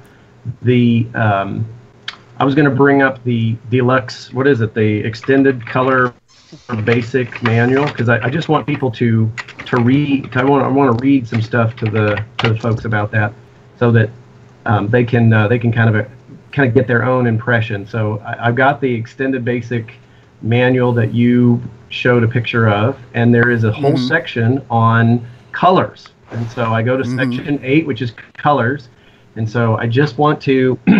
Just for those who may not be particularly aware of the way the color computer uses colors and sets colors and whatnot, it says the color computer has a special area in memory called the palette. Hey Jim, can you hold 1 second? I'm going to try to find the PDF and I'll screen share it too. Okay. So, because I think that's worthy of you kind of have to see it too. But give me just 2 seconds here to visual aid. That's right. Got a link for it. Yeah, I've got it. I've got the PDF. I'm just trying to find it. Okay. So tell me what page it was on, and I'll switch over to that too. Section 8, page 51. Okay. Section 8. Page 51. Page 51. Yep. All right. All right. These page numbers are not the same then. The screen. No, yeah. I don't know. It says page 51 on the... Oh, I'm sorry. It is page 60. Page 60. On the PDF, it's page 60. There you go. Colors. There we go. Okay. All right. So here we go. Here we go. So we're at the top. We're just starting out to learn about basic here. We're kind of in over our head, but we're saying, oh, I want to change colors. And it says, oh, there's a palette. I need to understand. There's 16. There's a palette, and a palette contains 16 slots. Each slot contains a color. When you use a color number in basic command, you are specifying a palette slot. For example, type CLS3. Now let's stop there for a minute. CLS3, that probably uses a palette. What number palette do we think that would use? My guess would be 3, and you would be wrong. Your screen is now blue. This is because CLS3 specifies slot 2, and slot 2 contains the code for blue. And then they just throw in this ATTR thing here. Type some characters. The foreground is buff, and the background is red. And then it goes on, and it says because adder 33, attribute 33 specifies which slot? Oh, that's right, slot 11. Slot 11. Slot 11 for the foreground and slot 3 for the background. At least the 3 is right? And so color 3 specifies slot 2. I mean, this is entirely intuitive, right? Oh, and then it gets better. You come down here to table 8.1. So, okay, color number 0. Palette slot 8. Okay, that didn't make any sense to me at all, but that's fine because color number 1 probably should be 9. But then you would be wrong because palette slot would be 0 for color number 1. And then it follows all the way down the road, right? And then, attribute, foreground color, color number 0, 8. Okay, so I got this right now. Color number 1 is going to be palette slot 0. Bzz, you're wrong. On table 8.2, palette slot is 9, right? And then we get to table 8.3, color number 0 being palette slot 0. Well, that makes sense. Now I have no idea what to do. This sounds way too simple to be correct, but it indeed is. 1, 2, 3, 4, 5, 6, 7 matches up exactly with color number 0, 1 through 7. So, I mean, I understand that the Color Computer 3 Microsoft didn't want to make didn't want to make changes to BASIC. They'd moved on, and so Tandy was like, "Hey, we need changes. We want to show off some of the values some of the value in the Color Computer 3." And so we'll hire Microware, and we'll have somebody design. Do some business requirements, and we'll say, hey, we want Microwave to kind of patch BASIC so that we'll do this to add these kind of functionality and whatnot. But I have to tell you, this is the most asinine way I have seen on a home computer to set the color. I mean, they were drunk when they designed it. I absolutely agree. And the thing is, last night. So here I am. I'm at 8 o'clock. I'm riding a wave of euphoria because I've gotten some sort of hardware project done. And it's got an LED, and I want to show it off. I want to do a video, and so the green. I mean, I know y'all love this, and I know it's heretical to say this, but the green background and the black text is just crap. Okay, and so I wanted to change a different color so that it wouldn't shine so brightly, so that I could get a picture of the LED. And I'm thinking, well, this should be no problem at all. I can just set the background to be 0 and set the foreground to be green, and I'll be good to go. And a half an hour later, and 3 emails. And a text message in the instant messaging system later with people who still did not have any idea how to do it. Basically, their response was, well, I don't know, Jim, just type CLS with a bunch of numbers after it, and hopefully one of those options will get you the color scheme you want. I finally dinked around long enough to where I got what I wanted as a set of colors that was useful enough for me to take a video. That is extremely hard. And I'm just thinking, I know you guys rag on the Commodore 64 BASIC all the time, and you guys say, War BASIC is so much better. Well, this command sucks. Okay, I'm just telling you now. This command is the stupidest set of commands I've ever seen. It would have been much easier to say, you know what, if you want a color, just put color, background 1 or something like that and be done with it. Yeah.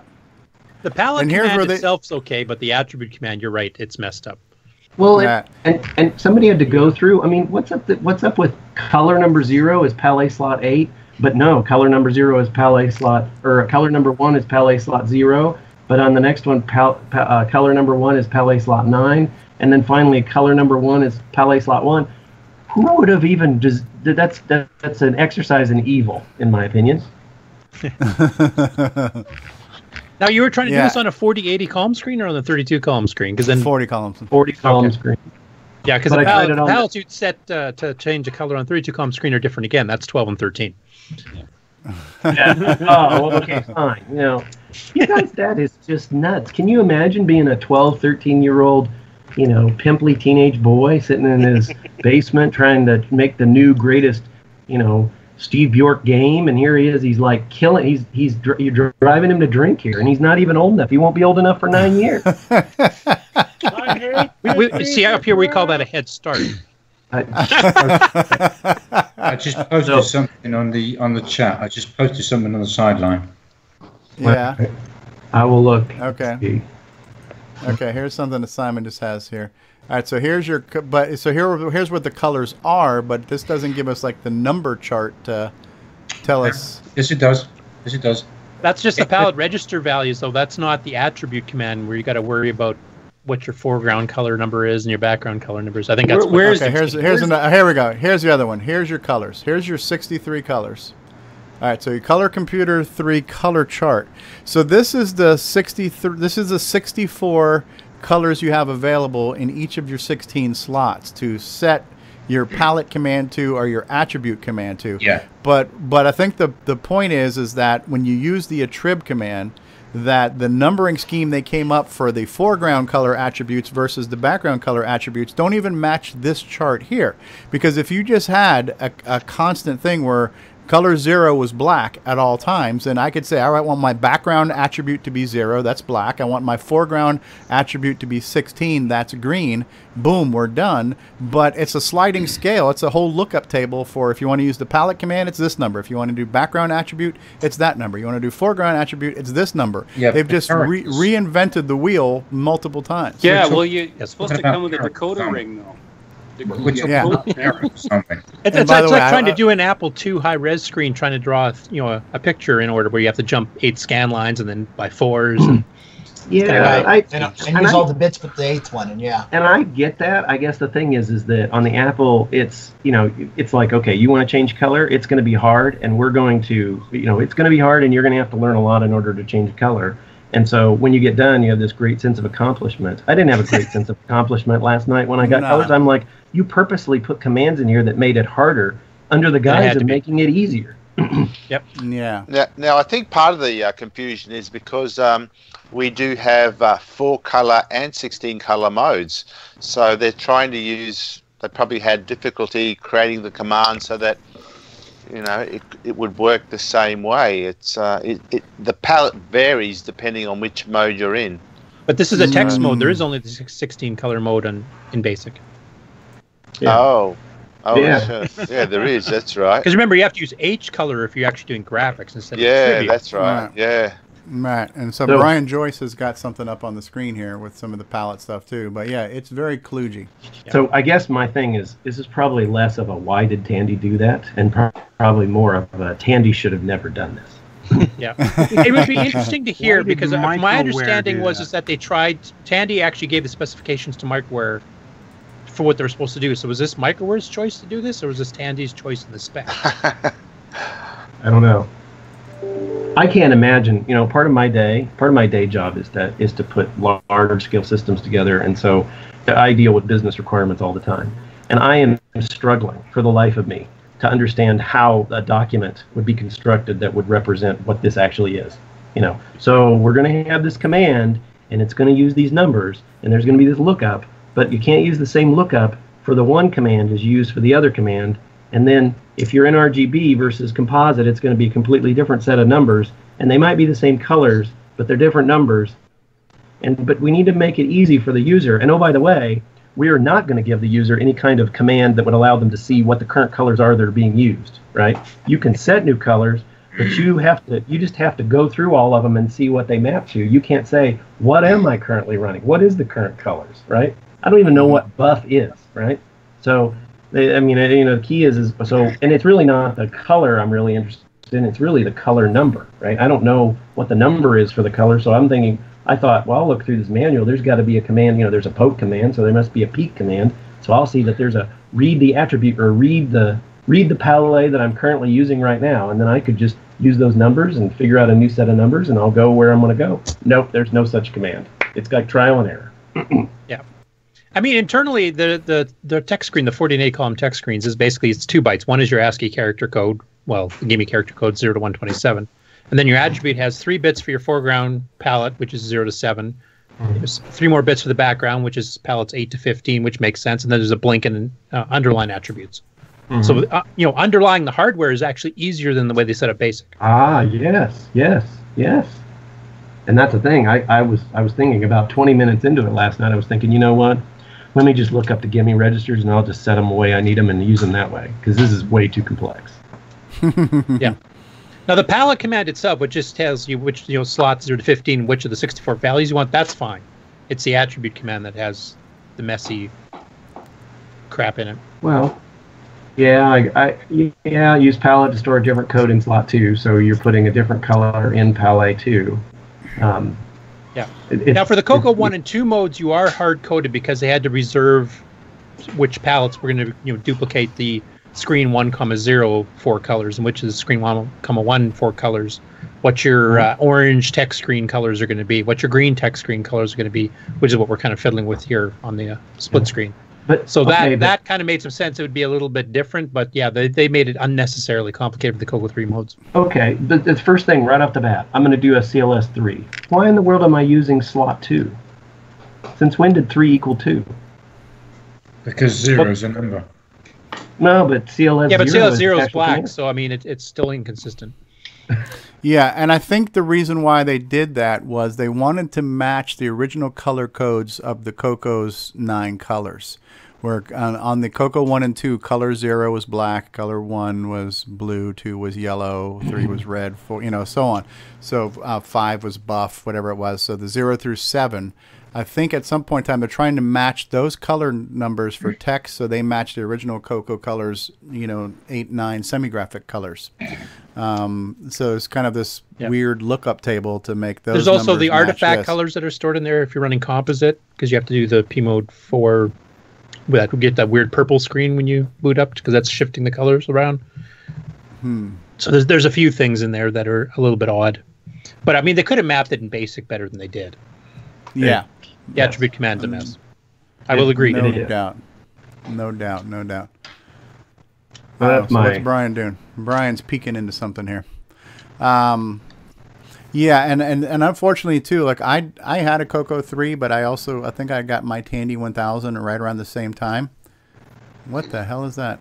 What are you doing there, Brian? He's looking at the palette. It's supposed to return the color number in palette 12, but it's coming up -1 for some reason. Yeah, don't do the -64. It's just a raw 6-bit value.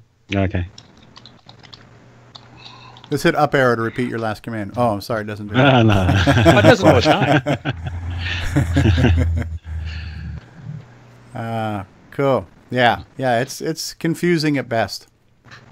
So, and Steve made a good point too. The CoCo 3 manual was not written by the same people that did the original extended and color basic manuals. Those are still some of the best manuals for any home computer, period, for learning basic, right. I think.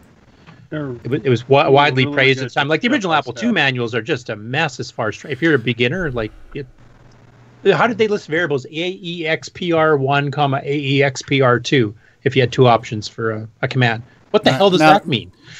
Brian, this picture here, this is semi-graphics, right? This is like your set and reset level graphics? Yes. So this is a CoCo 1 and 2 semi-graphics text screen that you're now using CoCo 3 palettes on to animate. That's right, yep. So you're animating not all the colors because the green stays constant and the black stays constant. That's right. Your FD501 is constant. So your palette animating some of the colors but not all. That's right. Yep.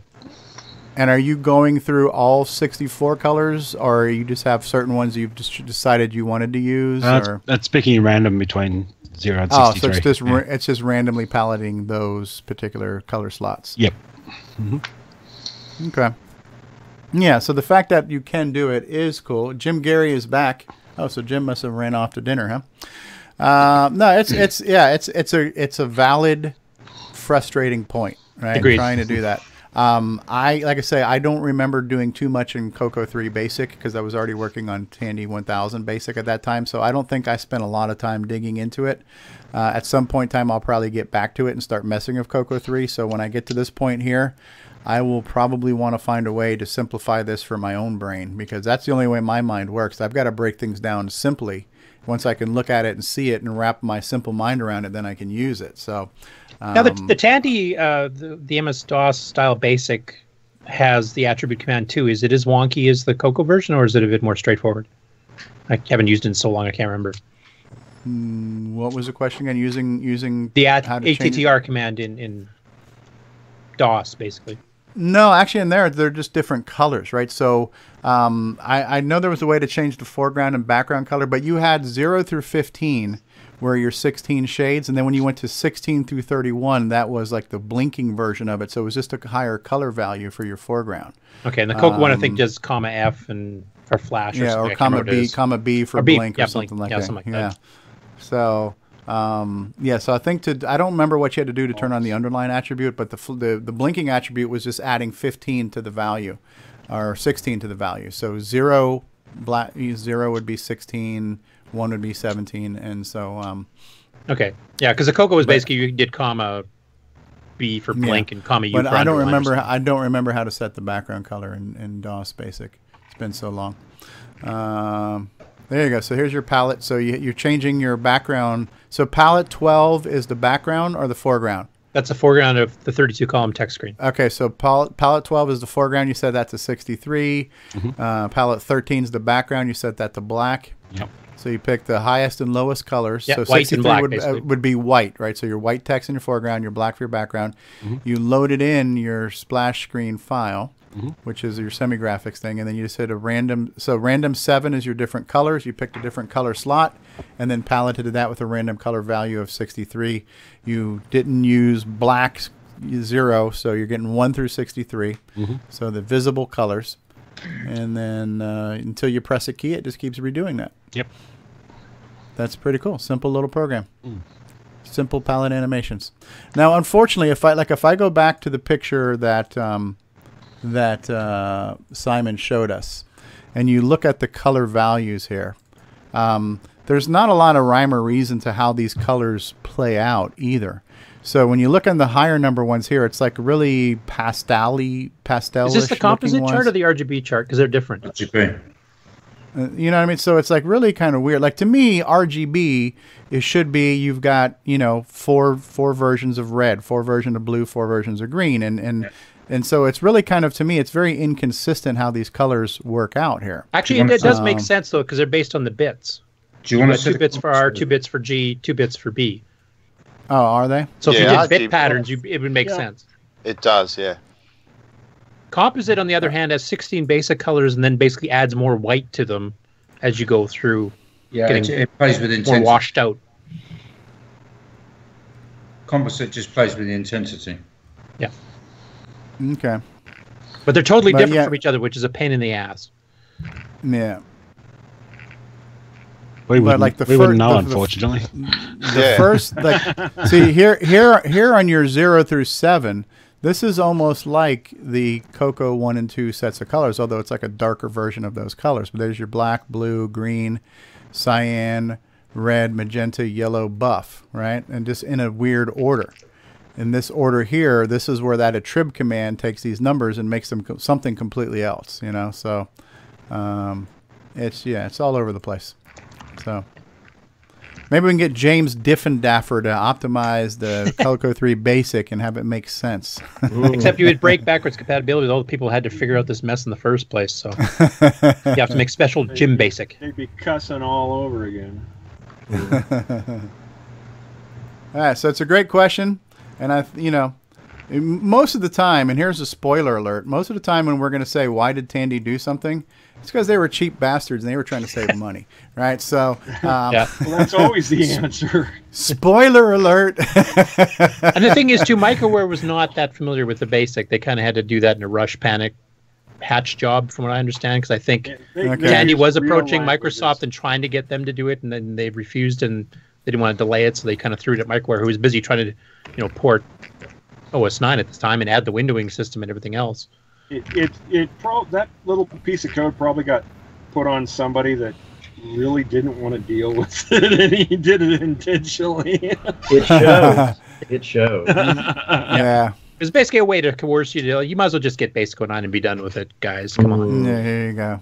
There you go. Plug for Basic 09 right there. Nice shameful plug there. There you go. You're welcome. New optimized right. Basic 09 coming out soon. Anyway, let's go ahead. All right, well, we're coming up on 3 hours, and we still have our 30 or 40 minutes of closing credits here to do. So what do you say? Have we beat this episode to death for today? We'll save some for next week? Yeah, we'll save some for next week. All right, so I'm going to run the first round of closing credits. You guys think about something so we can have some post-closing discussions and then our bonus post-credits. So here we go, folks. And unfortunately, I know there's a lot of pop-up. People are putting stuff in Skype, but I can't see. If I have to, like, for me to click on Skype to see what you guys are posting, and I do it, it kind of screws up the screen. But here's like another one that's, okay, here's the color. What is this chart here now? Is this the composite chart? Yeah, the top one's the composite, the bottom one's the RGB. Okay, so here's the composite chart, and then the bottom one is the RGB. Okay, yeah, it is kind of screwy, right? And I think what further complicates this to me is like if you wanted to do something on a modern PC, and like for somebody who's going to write a development environment, how do you take a modern PC that's got 32-bit color capabilities and recreate the 64 CoCo shades exactly the same way? You know? That's just the intensities of your RGB, because basically we've got 4 bits. We've got 2 bits each, so it's 4 levels. Each, yes. So basically it's just 25%, 50%, 75, 100. Yeah, one of the things you just mentioned is one of the biggest complaints in emulators, which is the right color. And you go through almost any forum, it's like, well, this color is too bright and this color is too dark, and well, I want my palette to match exactly, and you know, it's tough to find exactly what people remember because their TV was set different, you know? Yeah. The RGB colors should be pretty standard, though, because they're basically just, you know, bigger jumps between them. Right. You know, if you have a 256 bits per gun, or sorry, 32 bits per gun, you know, 8 of those is usually transparency, so it's usually 24-bit. You would just skip the proportional amount to do the 4 settings that the CoCo could do. And that usually matches exactly. When you get into composite and artifacting, that's where all the differences between, you know, what shade of red and blue and everything else. But the RGB one should be pretty consistent. Yeah, just look on the Atari Age on discussion about what color the shield should be when they're turned on Star Raiders. Oh, but on PAL it's green, and on TFC you get the idea. Is this coming up from your FD501 website, Brian? Yeah, it is. It's the colors that I could best replicate on the website here. But yeah, again, that's what complicates it further is the difference between VCC and MAME, and then MAMEs are closer to the accurate ones, I think. Yeah, experience. As I said, we wouldn't know. We don't have composite colors. Color artifacts were on there. Yeah, and these are just basically 55 hex, you know, up and down the RGB colors, so they're pretty close to accurate, I think. Yeah. Like RGB, if you wanted to do a half intensity red, say if you had a full byte for a red or something like that, half intensity would be 80 hex. Okay. So Javier that would be the says same he as. has to go. Sorry about that. Go ahead. Javier was saying he had to go. Thanks for being with us, Javier. He's gone. Yeah. So I think you've answered my question then. So RGB is RGB, regardless of if you're doing it on a Windows or Mac or PC. So those values to put into an emulator or to write software for should be fairly consistent. Yeah, basically, if you save it, like I used to save my screenshots. Well, I still do actually for my games page for CoCo 3 stuff in GIF, whatever the heck you want to call it, format. And I would just tell, you know, Photoshop or whatever I was touching the screenshots with, that I want a 4-bit color or a 2-bit color or whatever, and then it would just automatically do it to the correct value because it's scales properly. You don't have to worry about fucking around with it. Composite's a totally different beast, like was mentioned by James before. Depends what your TV tint was at and what type of a TV you had, and Well, the phase of the moon was a half crescent or whatever, Yeah. well, look at the pictures of Megabug, and you've got yellow, and on other games you've got red. That's your artifacts. Yeah. Well, I have also noticed too, like when I plug in certain older CoCos, especially older CoCo 1s, the artifact colors that are supposed to be kind of a sky blue and an orange kind of look somewhat greenish on the blue side and somewhat purplish on the orange side. So I've noticed some older CoCo 1s, the way they artifact, it's a little bit off. And I don't know if that means that the RF can needs to be retuned or something, or... Oh, it was my CoCo 1 had a bluish green for the blue, and it wasn't... It wasn't more of a magenta or something, but it was a red, but it wasn't quite the red like you see on VCC or something like that. Right. Well, VCC's composite is actually quite off. It's actually very off phase. And VCC's artifact is just way out there. All right, well, that's an interesting. I like Brian's charts here. These are, and I like how he's come up with these names here. We've got dark cyan, dark green, dark red, dark magenta, brown, dark gray, because that's one of the things the Color Basic book says. Hey, why don't you just name the colors? Here's a bunch of lines. Just fill them in. Let's call them whatever the hell you want. Call this 64 one blue, and then I don't want to call this color Fred. I'll call this one George. Here's Bob, except I spelled it backwards. Well, 25's interesting. It says peacock. Yeah, and so Jim Gary says, cyan, is it light green or sky blue? Right? Is it teal? Is cyan teal, or is teal different? Is that, and then which one is turquoise? Depends if you had a Radio Shack TV or a Sony TV. It's right. Light gray, pale blue / cyan, pale red, how pale did magenta. You turn your tint knob? Yep. Yeah, exactly too. It's like sometimes you had to dial in the tint wrong. Turn your stuff tint on your TV. Yeah, you could dial that, and you could get yellow or red. Yeah. All right. Breaking news. Breaking news. Yes. Ed Snyder just posted a message on Facebook. He's been testing the UARTs on his new MPI board, and he says the CoCo 2 using a 6309 at 0.89 megahertz was able to break 50 kilobits per second. That's 921,600 baud.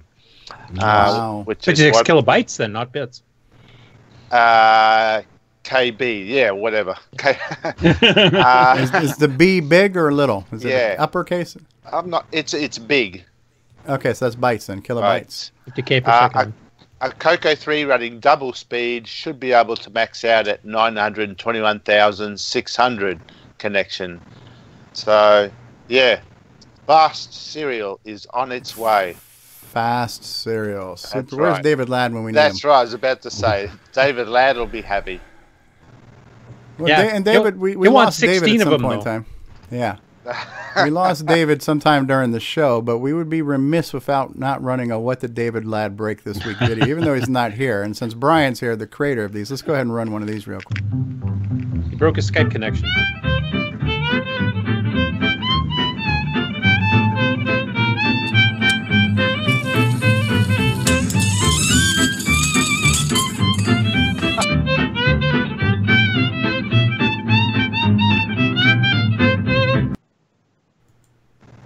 And there we go. So, now Brian, did you record some of these yourself, like these blowing up of floppy drives and burning of motherboards? Did you stage these and film them yourself, or did you find some stock video somewhere of those? Oh God, no! I pinched them. Yeah. You pinched them. Because that's commitment to the cause. When you've taken out a hard drive yourself and putting it on a bench to watch it spin off in the air. Well, I was going to make one with a floppy disk, and I've got plenty of those, so I can destroy those. But then I just realized that I was thinking about it, and the stuff that David said, he's such a smart guy. The stuff that he says actually blows your mind, and that's how I come up with that's how I came up with that South Park. Yeah, but I can't top great. that, so I haven't made any more because I can't top that one. I just can't. Yeah. Well, I made one that doesn't top it, but it was inspired by yours, so you'll see that in the post-closing scene. Excellent. Yeah. All right. So let's acknowledge some of the people who were in the live chat with us today too. So Jason's brother Ken was here. Ken can make it, and Ken can make it because he's made some videos for us now too. So thanks for being here, Ken. Thanks for being here, Nick Marentes, Grant Leighty, Mark Overholser, Tom C stopped by earlier. Retro Innovations was in here doing a little bit of trolling too. Paul Fiscarelli was here. Rob Inman was here. Michael Brandt was here. Tom C. Nick Marentes, we said that, right? Michael Brandt, we got you. Paul Fiscarelli. Who else was in here? Retro Innovations. And Mark Over. Okay, ESS 1898. I'm not sure who that is. ESS 1898. But they were there. He had a comment about our Jehovah's Witness saying that we should give out copies of the Rainbow magazine. Ron Delvaux was here. ESS 1898. Disney Saints fan. Hey, how are you there? Was in the live chat. Rob Inman, Hugo Dufort was in the live chat as well as being on the show. Good to have Hugo on here. Coco Man. And Jim Gary in the live chat. And who else was in the live chat? All kinds of people here. Steve Batson stopped by. Hey, Steve, how are you? Rob Inman, Thomas Sorensen, Dave Phillipson. So, Coco Tower, who is Roger Taylor. Retro Innovations was here, and Jim Brain was here, and Retro Innovations was here, and Rob Inman was here, Jim Gary. So there, I think we got just about everybody who was in the live chat. So you guys think about what you want to talk about after the credits. So here we go. We're going to do phase 1 of our closing credits here. This concludes another episode of CoCoTALK, the world's leading live talk show featuring the Tandy Color computer. For all things CoCoTALK, visit us on the web at CoCoTALK.live. We'd love to hear from you. Send feedback, suggestions, even segments via email to CoCoTALK@CoCoTALK.live. If you love the color computer like we do, then visit IMACoconut.com for all your color computer links needs. Consider supporting the show with a purchase of merchandise from our retro swag shop at 8bit256.com. If you'd like to become a patron of the show, visit the Patreon link on our site at CoCoTALK.live. CoCoTALK would not exist without the community and its cast and crew. Thanks go to Curtis Boyle, David Ladd, Mark Overholser, Grant Leighty, Bruce Moore, Nick Marentes, Ron Delvaux, Rick Adams, Jason Reighard, Richard Lorbieski, Jim Brain, Karen Anscombe, Simon Jonassen, Wayne Campbell, Steve Batson, Brian Joyce, John Strong, and Barry Nelson. Special thanks to Steve Bjork for production suggestions and Brian Joyce for our best of episodes and bonus content. Please help support the CoCo community by visiting some of its contributors. The CoCo Crew podcast at CoCoCrew.org. Glenside Color Computer Club, host of CoCo Fest at GlensideCCC.com. Jim Brain and Retro Innovations at Go4Retro.com. Tandy Assembly at TandyAssembly.com. Boyson Technologies at BOYSONTech.com. Get your own switcheroo at cocoman.biz and Cloud9 Technologies at cloud9tech.com. CoCoTALK is hosted by Steve Strobridge, co-hosts, technical directors, segment hosts, and producers Curtis Boyle, David Ladd, Grant Leighty, Mark Overholser, Ron Delvaux, and Jason Reighard. Production motivation, Steve Bjork. The CoCoTALK theme song is copyright 2008 by D. Bruce Moore and Greg Schalar. Mixed, mastered, and produced by D. Bruce Moore. CoCo forever, people. And let's not forget a very special thank you to Roger Taylor for getting us on the CoCo TV channel on Roku.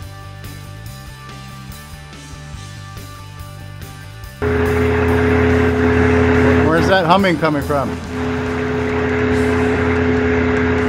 Jim, it looks like. Huh? Well, hold on here a minute. All right. We got a little jet engine going on there. Trolling by Retro Innovations. There we go.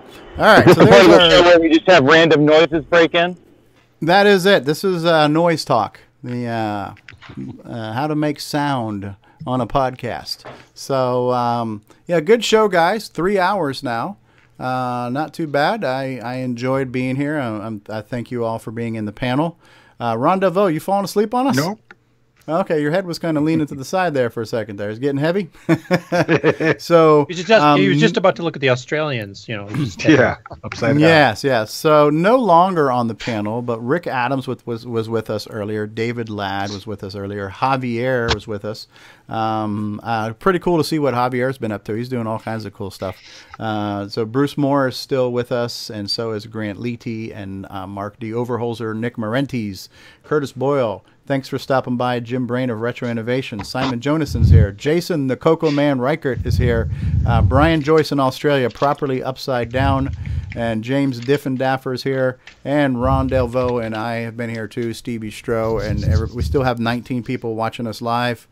And Retro Innovations. Yeah, let's not forget Retro Innovations. So what do you guys think? Decent show this week? Did we beat it to death? We did well. Pretty good. Did okay? Grant, you're muted. The only thing I wanted to say, it looks like Tandy Assembly has now updated their website with the hotel. So finally, let's switch over to that real quick. But there is no price on the hotel room. But I went ahead and booked mine at my government discount, and it came down to $93 a night, so which isn't bad. Okay. Breaking news. Breaking news. What was it originally? $195. Whoa. Okay. But I mean. Okay. Government rate, though, usually is what we usually get at the other properties, so I wouldn't be surprised. It's probably going to be about that amount. Okay, so Tandy Assembly will be held in Springfield, Ohio at the Courtyard by Marriott Springfield, downtown in Springfield, Ohio. So we will have some speakers. We don't know what else is going to happen just yet, so now if we click on venue. Okay, so it says here, Tandy Assembly will be held at the Courtyard by Marriott, Springfield Downtown in Springfield, Ohio. Check back for special room rates to be offered by Tandy Assembly. So you say, Grant, that you got it for 90 some odd bucks? Yeah, but I was using the government discount, but usually that's the rate that they give. They also have special conventions too. The block rate. Yeah, that's exactly what I was thinking of. Thank you. All right, so right now, if we just look at the website, it's varying from... I don't know. Anyways, that's fine. We will find out soon enough when they secure their group rate for us. They'll make that known. So that's good. So hopefully, if we look forward to something in the $100 per night rate, I think we're used to paying that. We pay roughly that much for CoCo Fest, $90-something a night, whatever it is. With tax, it comes to about $100. I think that's right in the sweet spot of what's fair and reasonable. And affordable, because if you're paying for 2 or 3 nights, you got $300 in hotel bills. You kind of want to manage that. So cool. So you've booked yours, and did you get a two bedroom suite so I can bunk up with you? Yep, I did. Excellent. So there you go. So we're covered. Does it come with a pole for the lap dances and stuff too? Oh Jesus! And so excellent. Yeah. So that might help too. King size bed. Say that again, what? Jason? Grant just got the king size bed. Okay. So a little bit of spooning might take place. You never know. So especially Grant's losing some weight there. He might be looking a little bit more attractive to me. So that's great. It's going to be easier for you to sit on my lap this year. Oh God, help us! You're just incentivizing Grant to gain weight again. That's all you're doing. Looking mighty cute in them jeans, hey boy. Eddie Murphy, classic. Oh man! All right. So, anything else we haven't said that needs to be said before we go to the post credits scene here? Where's Steve Bjork? Steve Bjork, we spoke to him last night. We'll hopefully have him on soon. So he's around. He's taking care of some things. But yeah. So Steve has been missing for a few weeks, and he did pop into Rob Inman says, "Who's the little spoon?" Who's the big spoon? Who's the little spoon? Who's the teaspoon? Who's the tablespoon?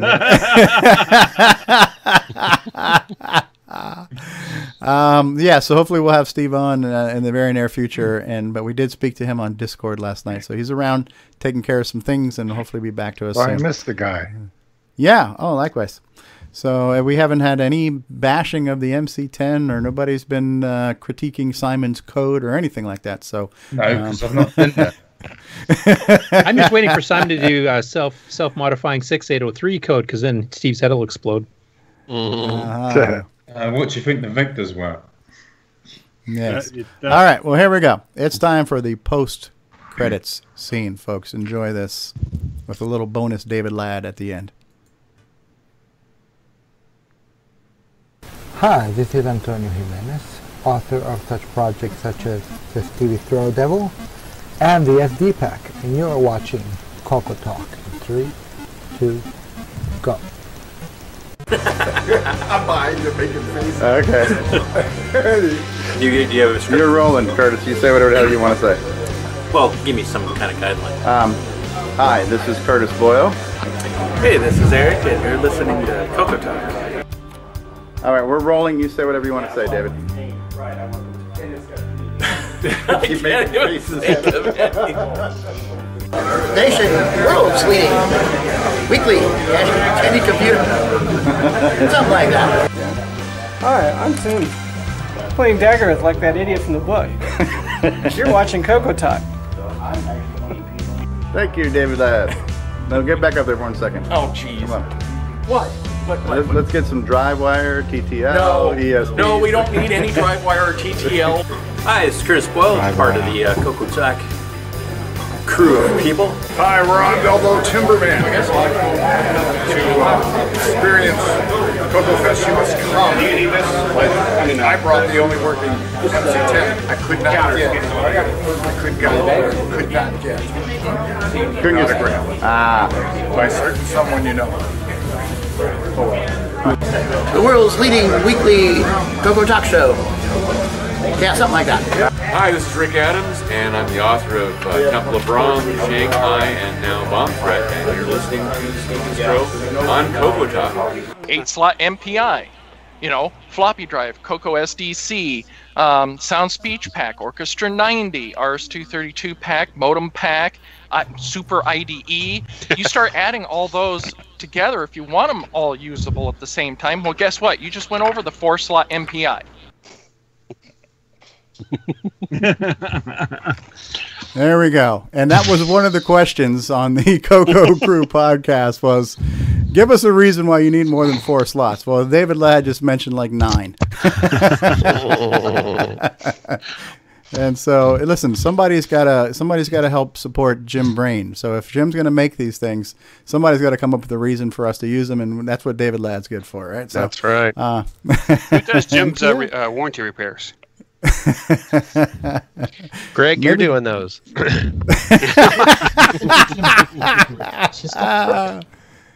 Is this thing on? Hello. All right, guys. Well, it's been fun. Learn it's something been real. this week. What did we learn? The manual screwed up.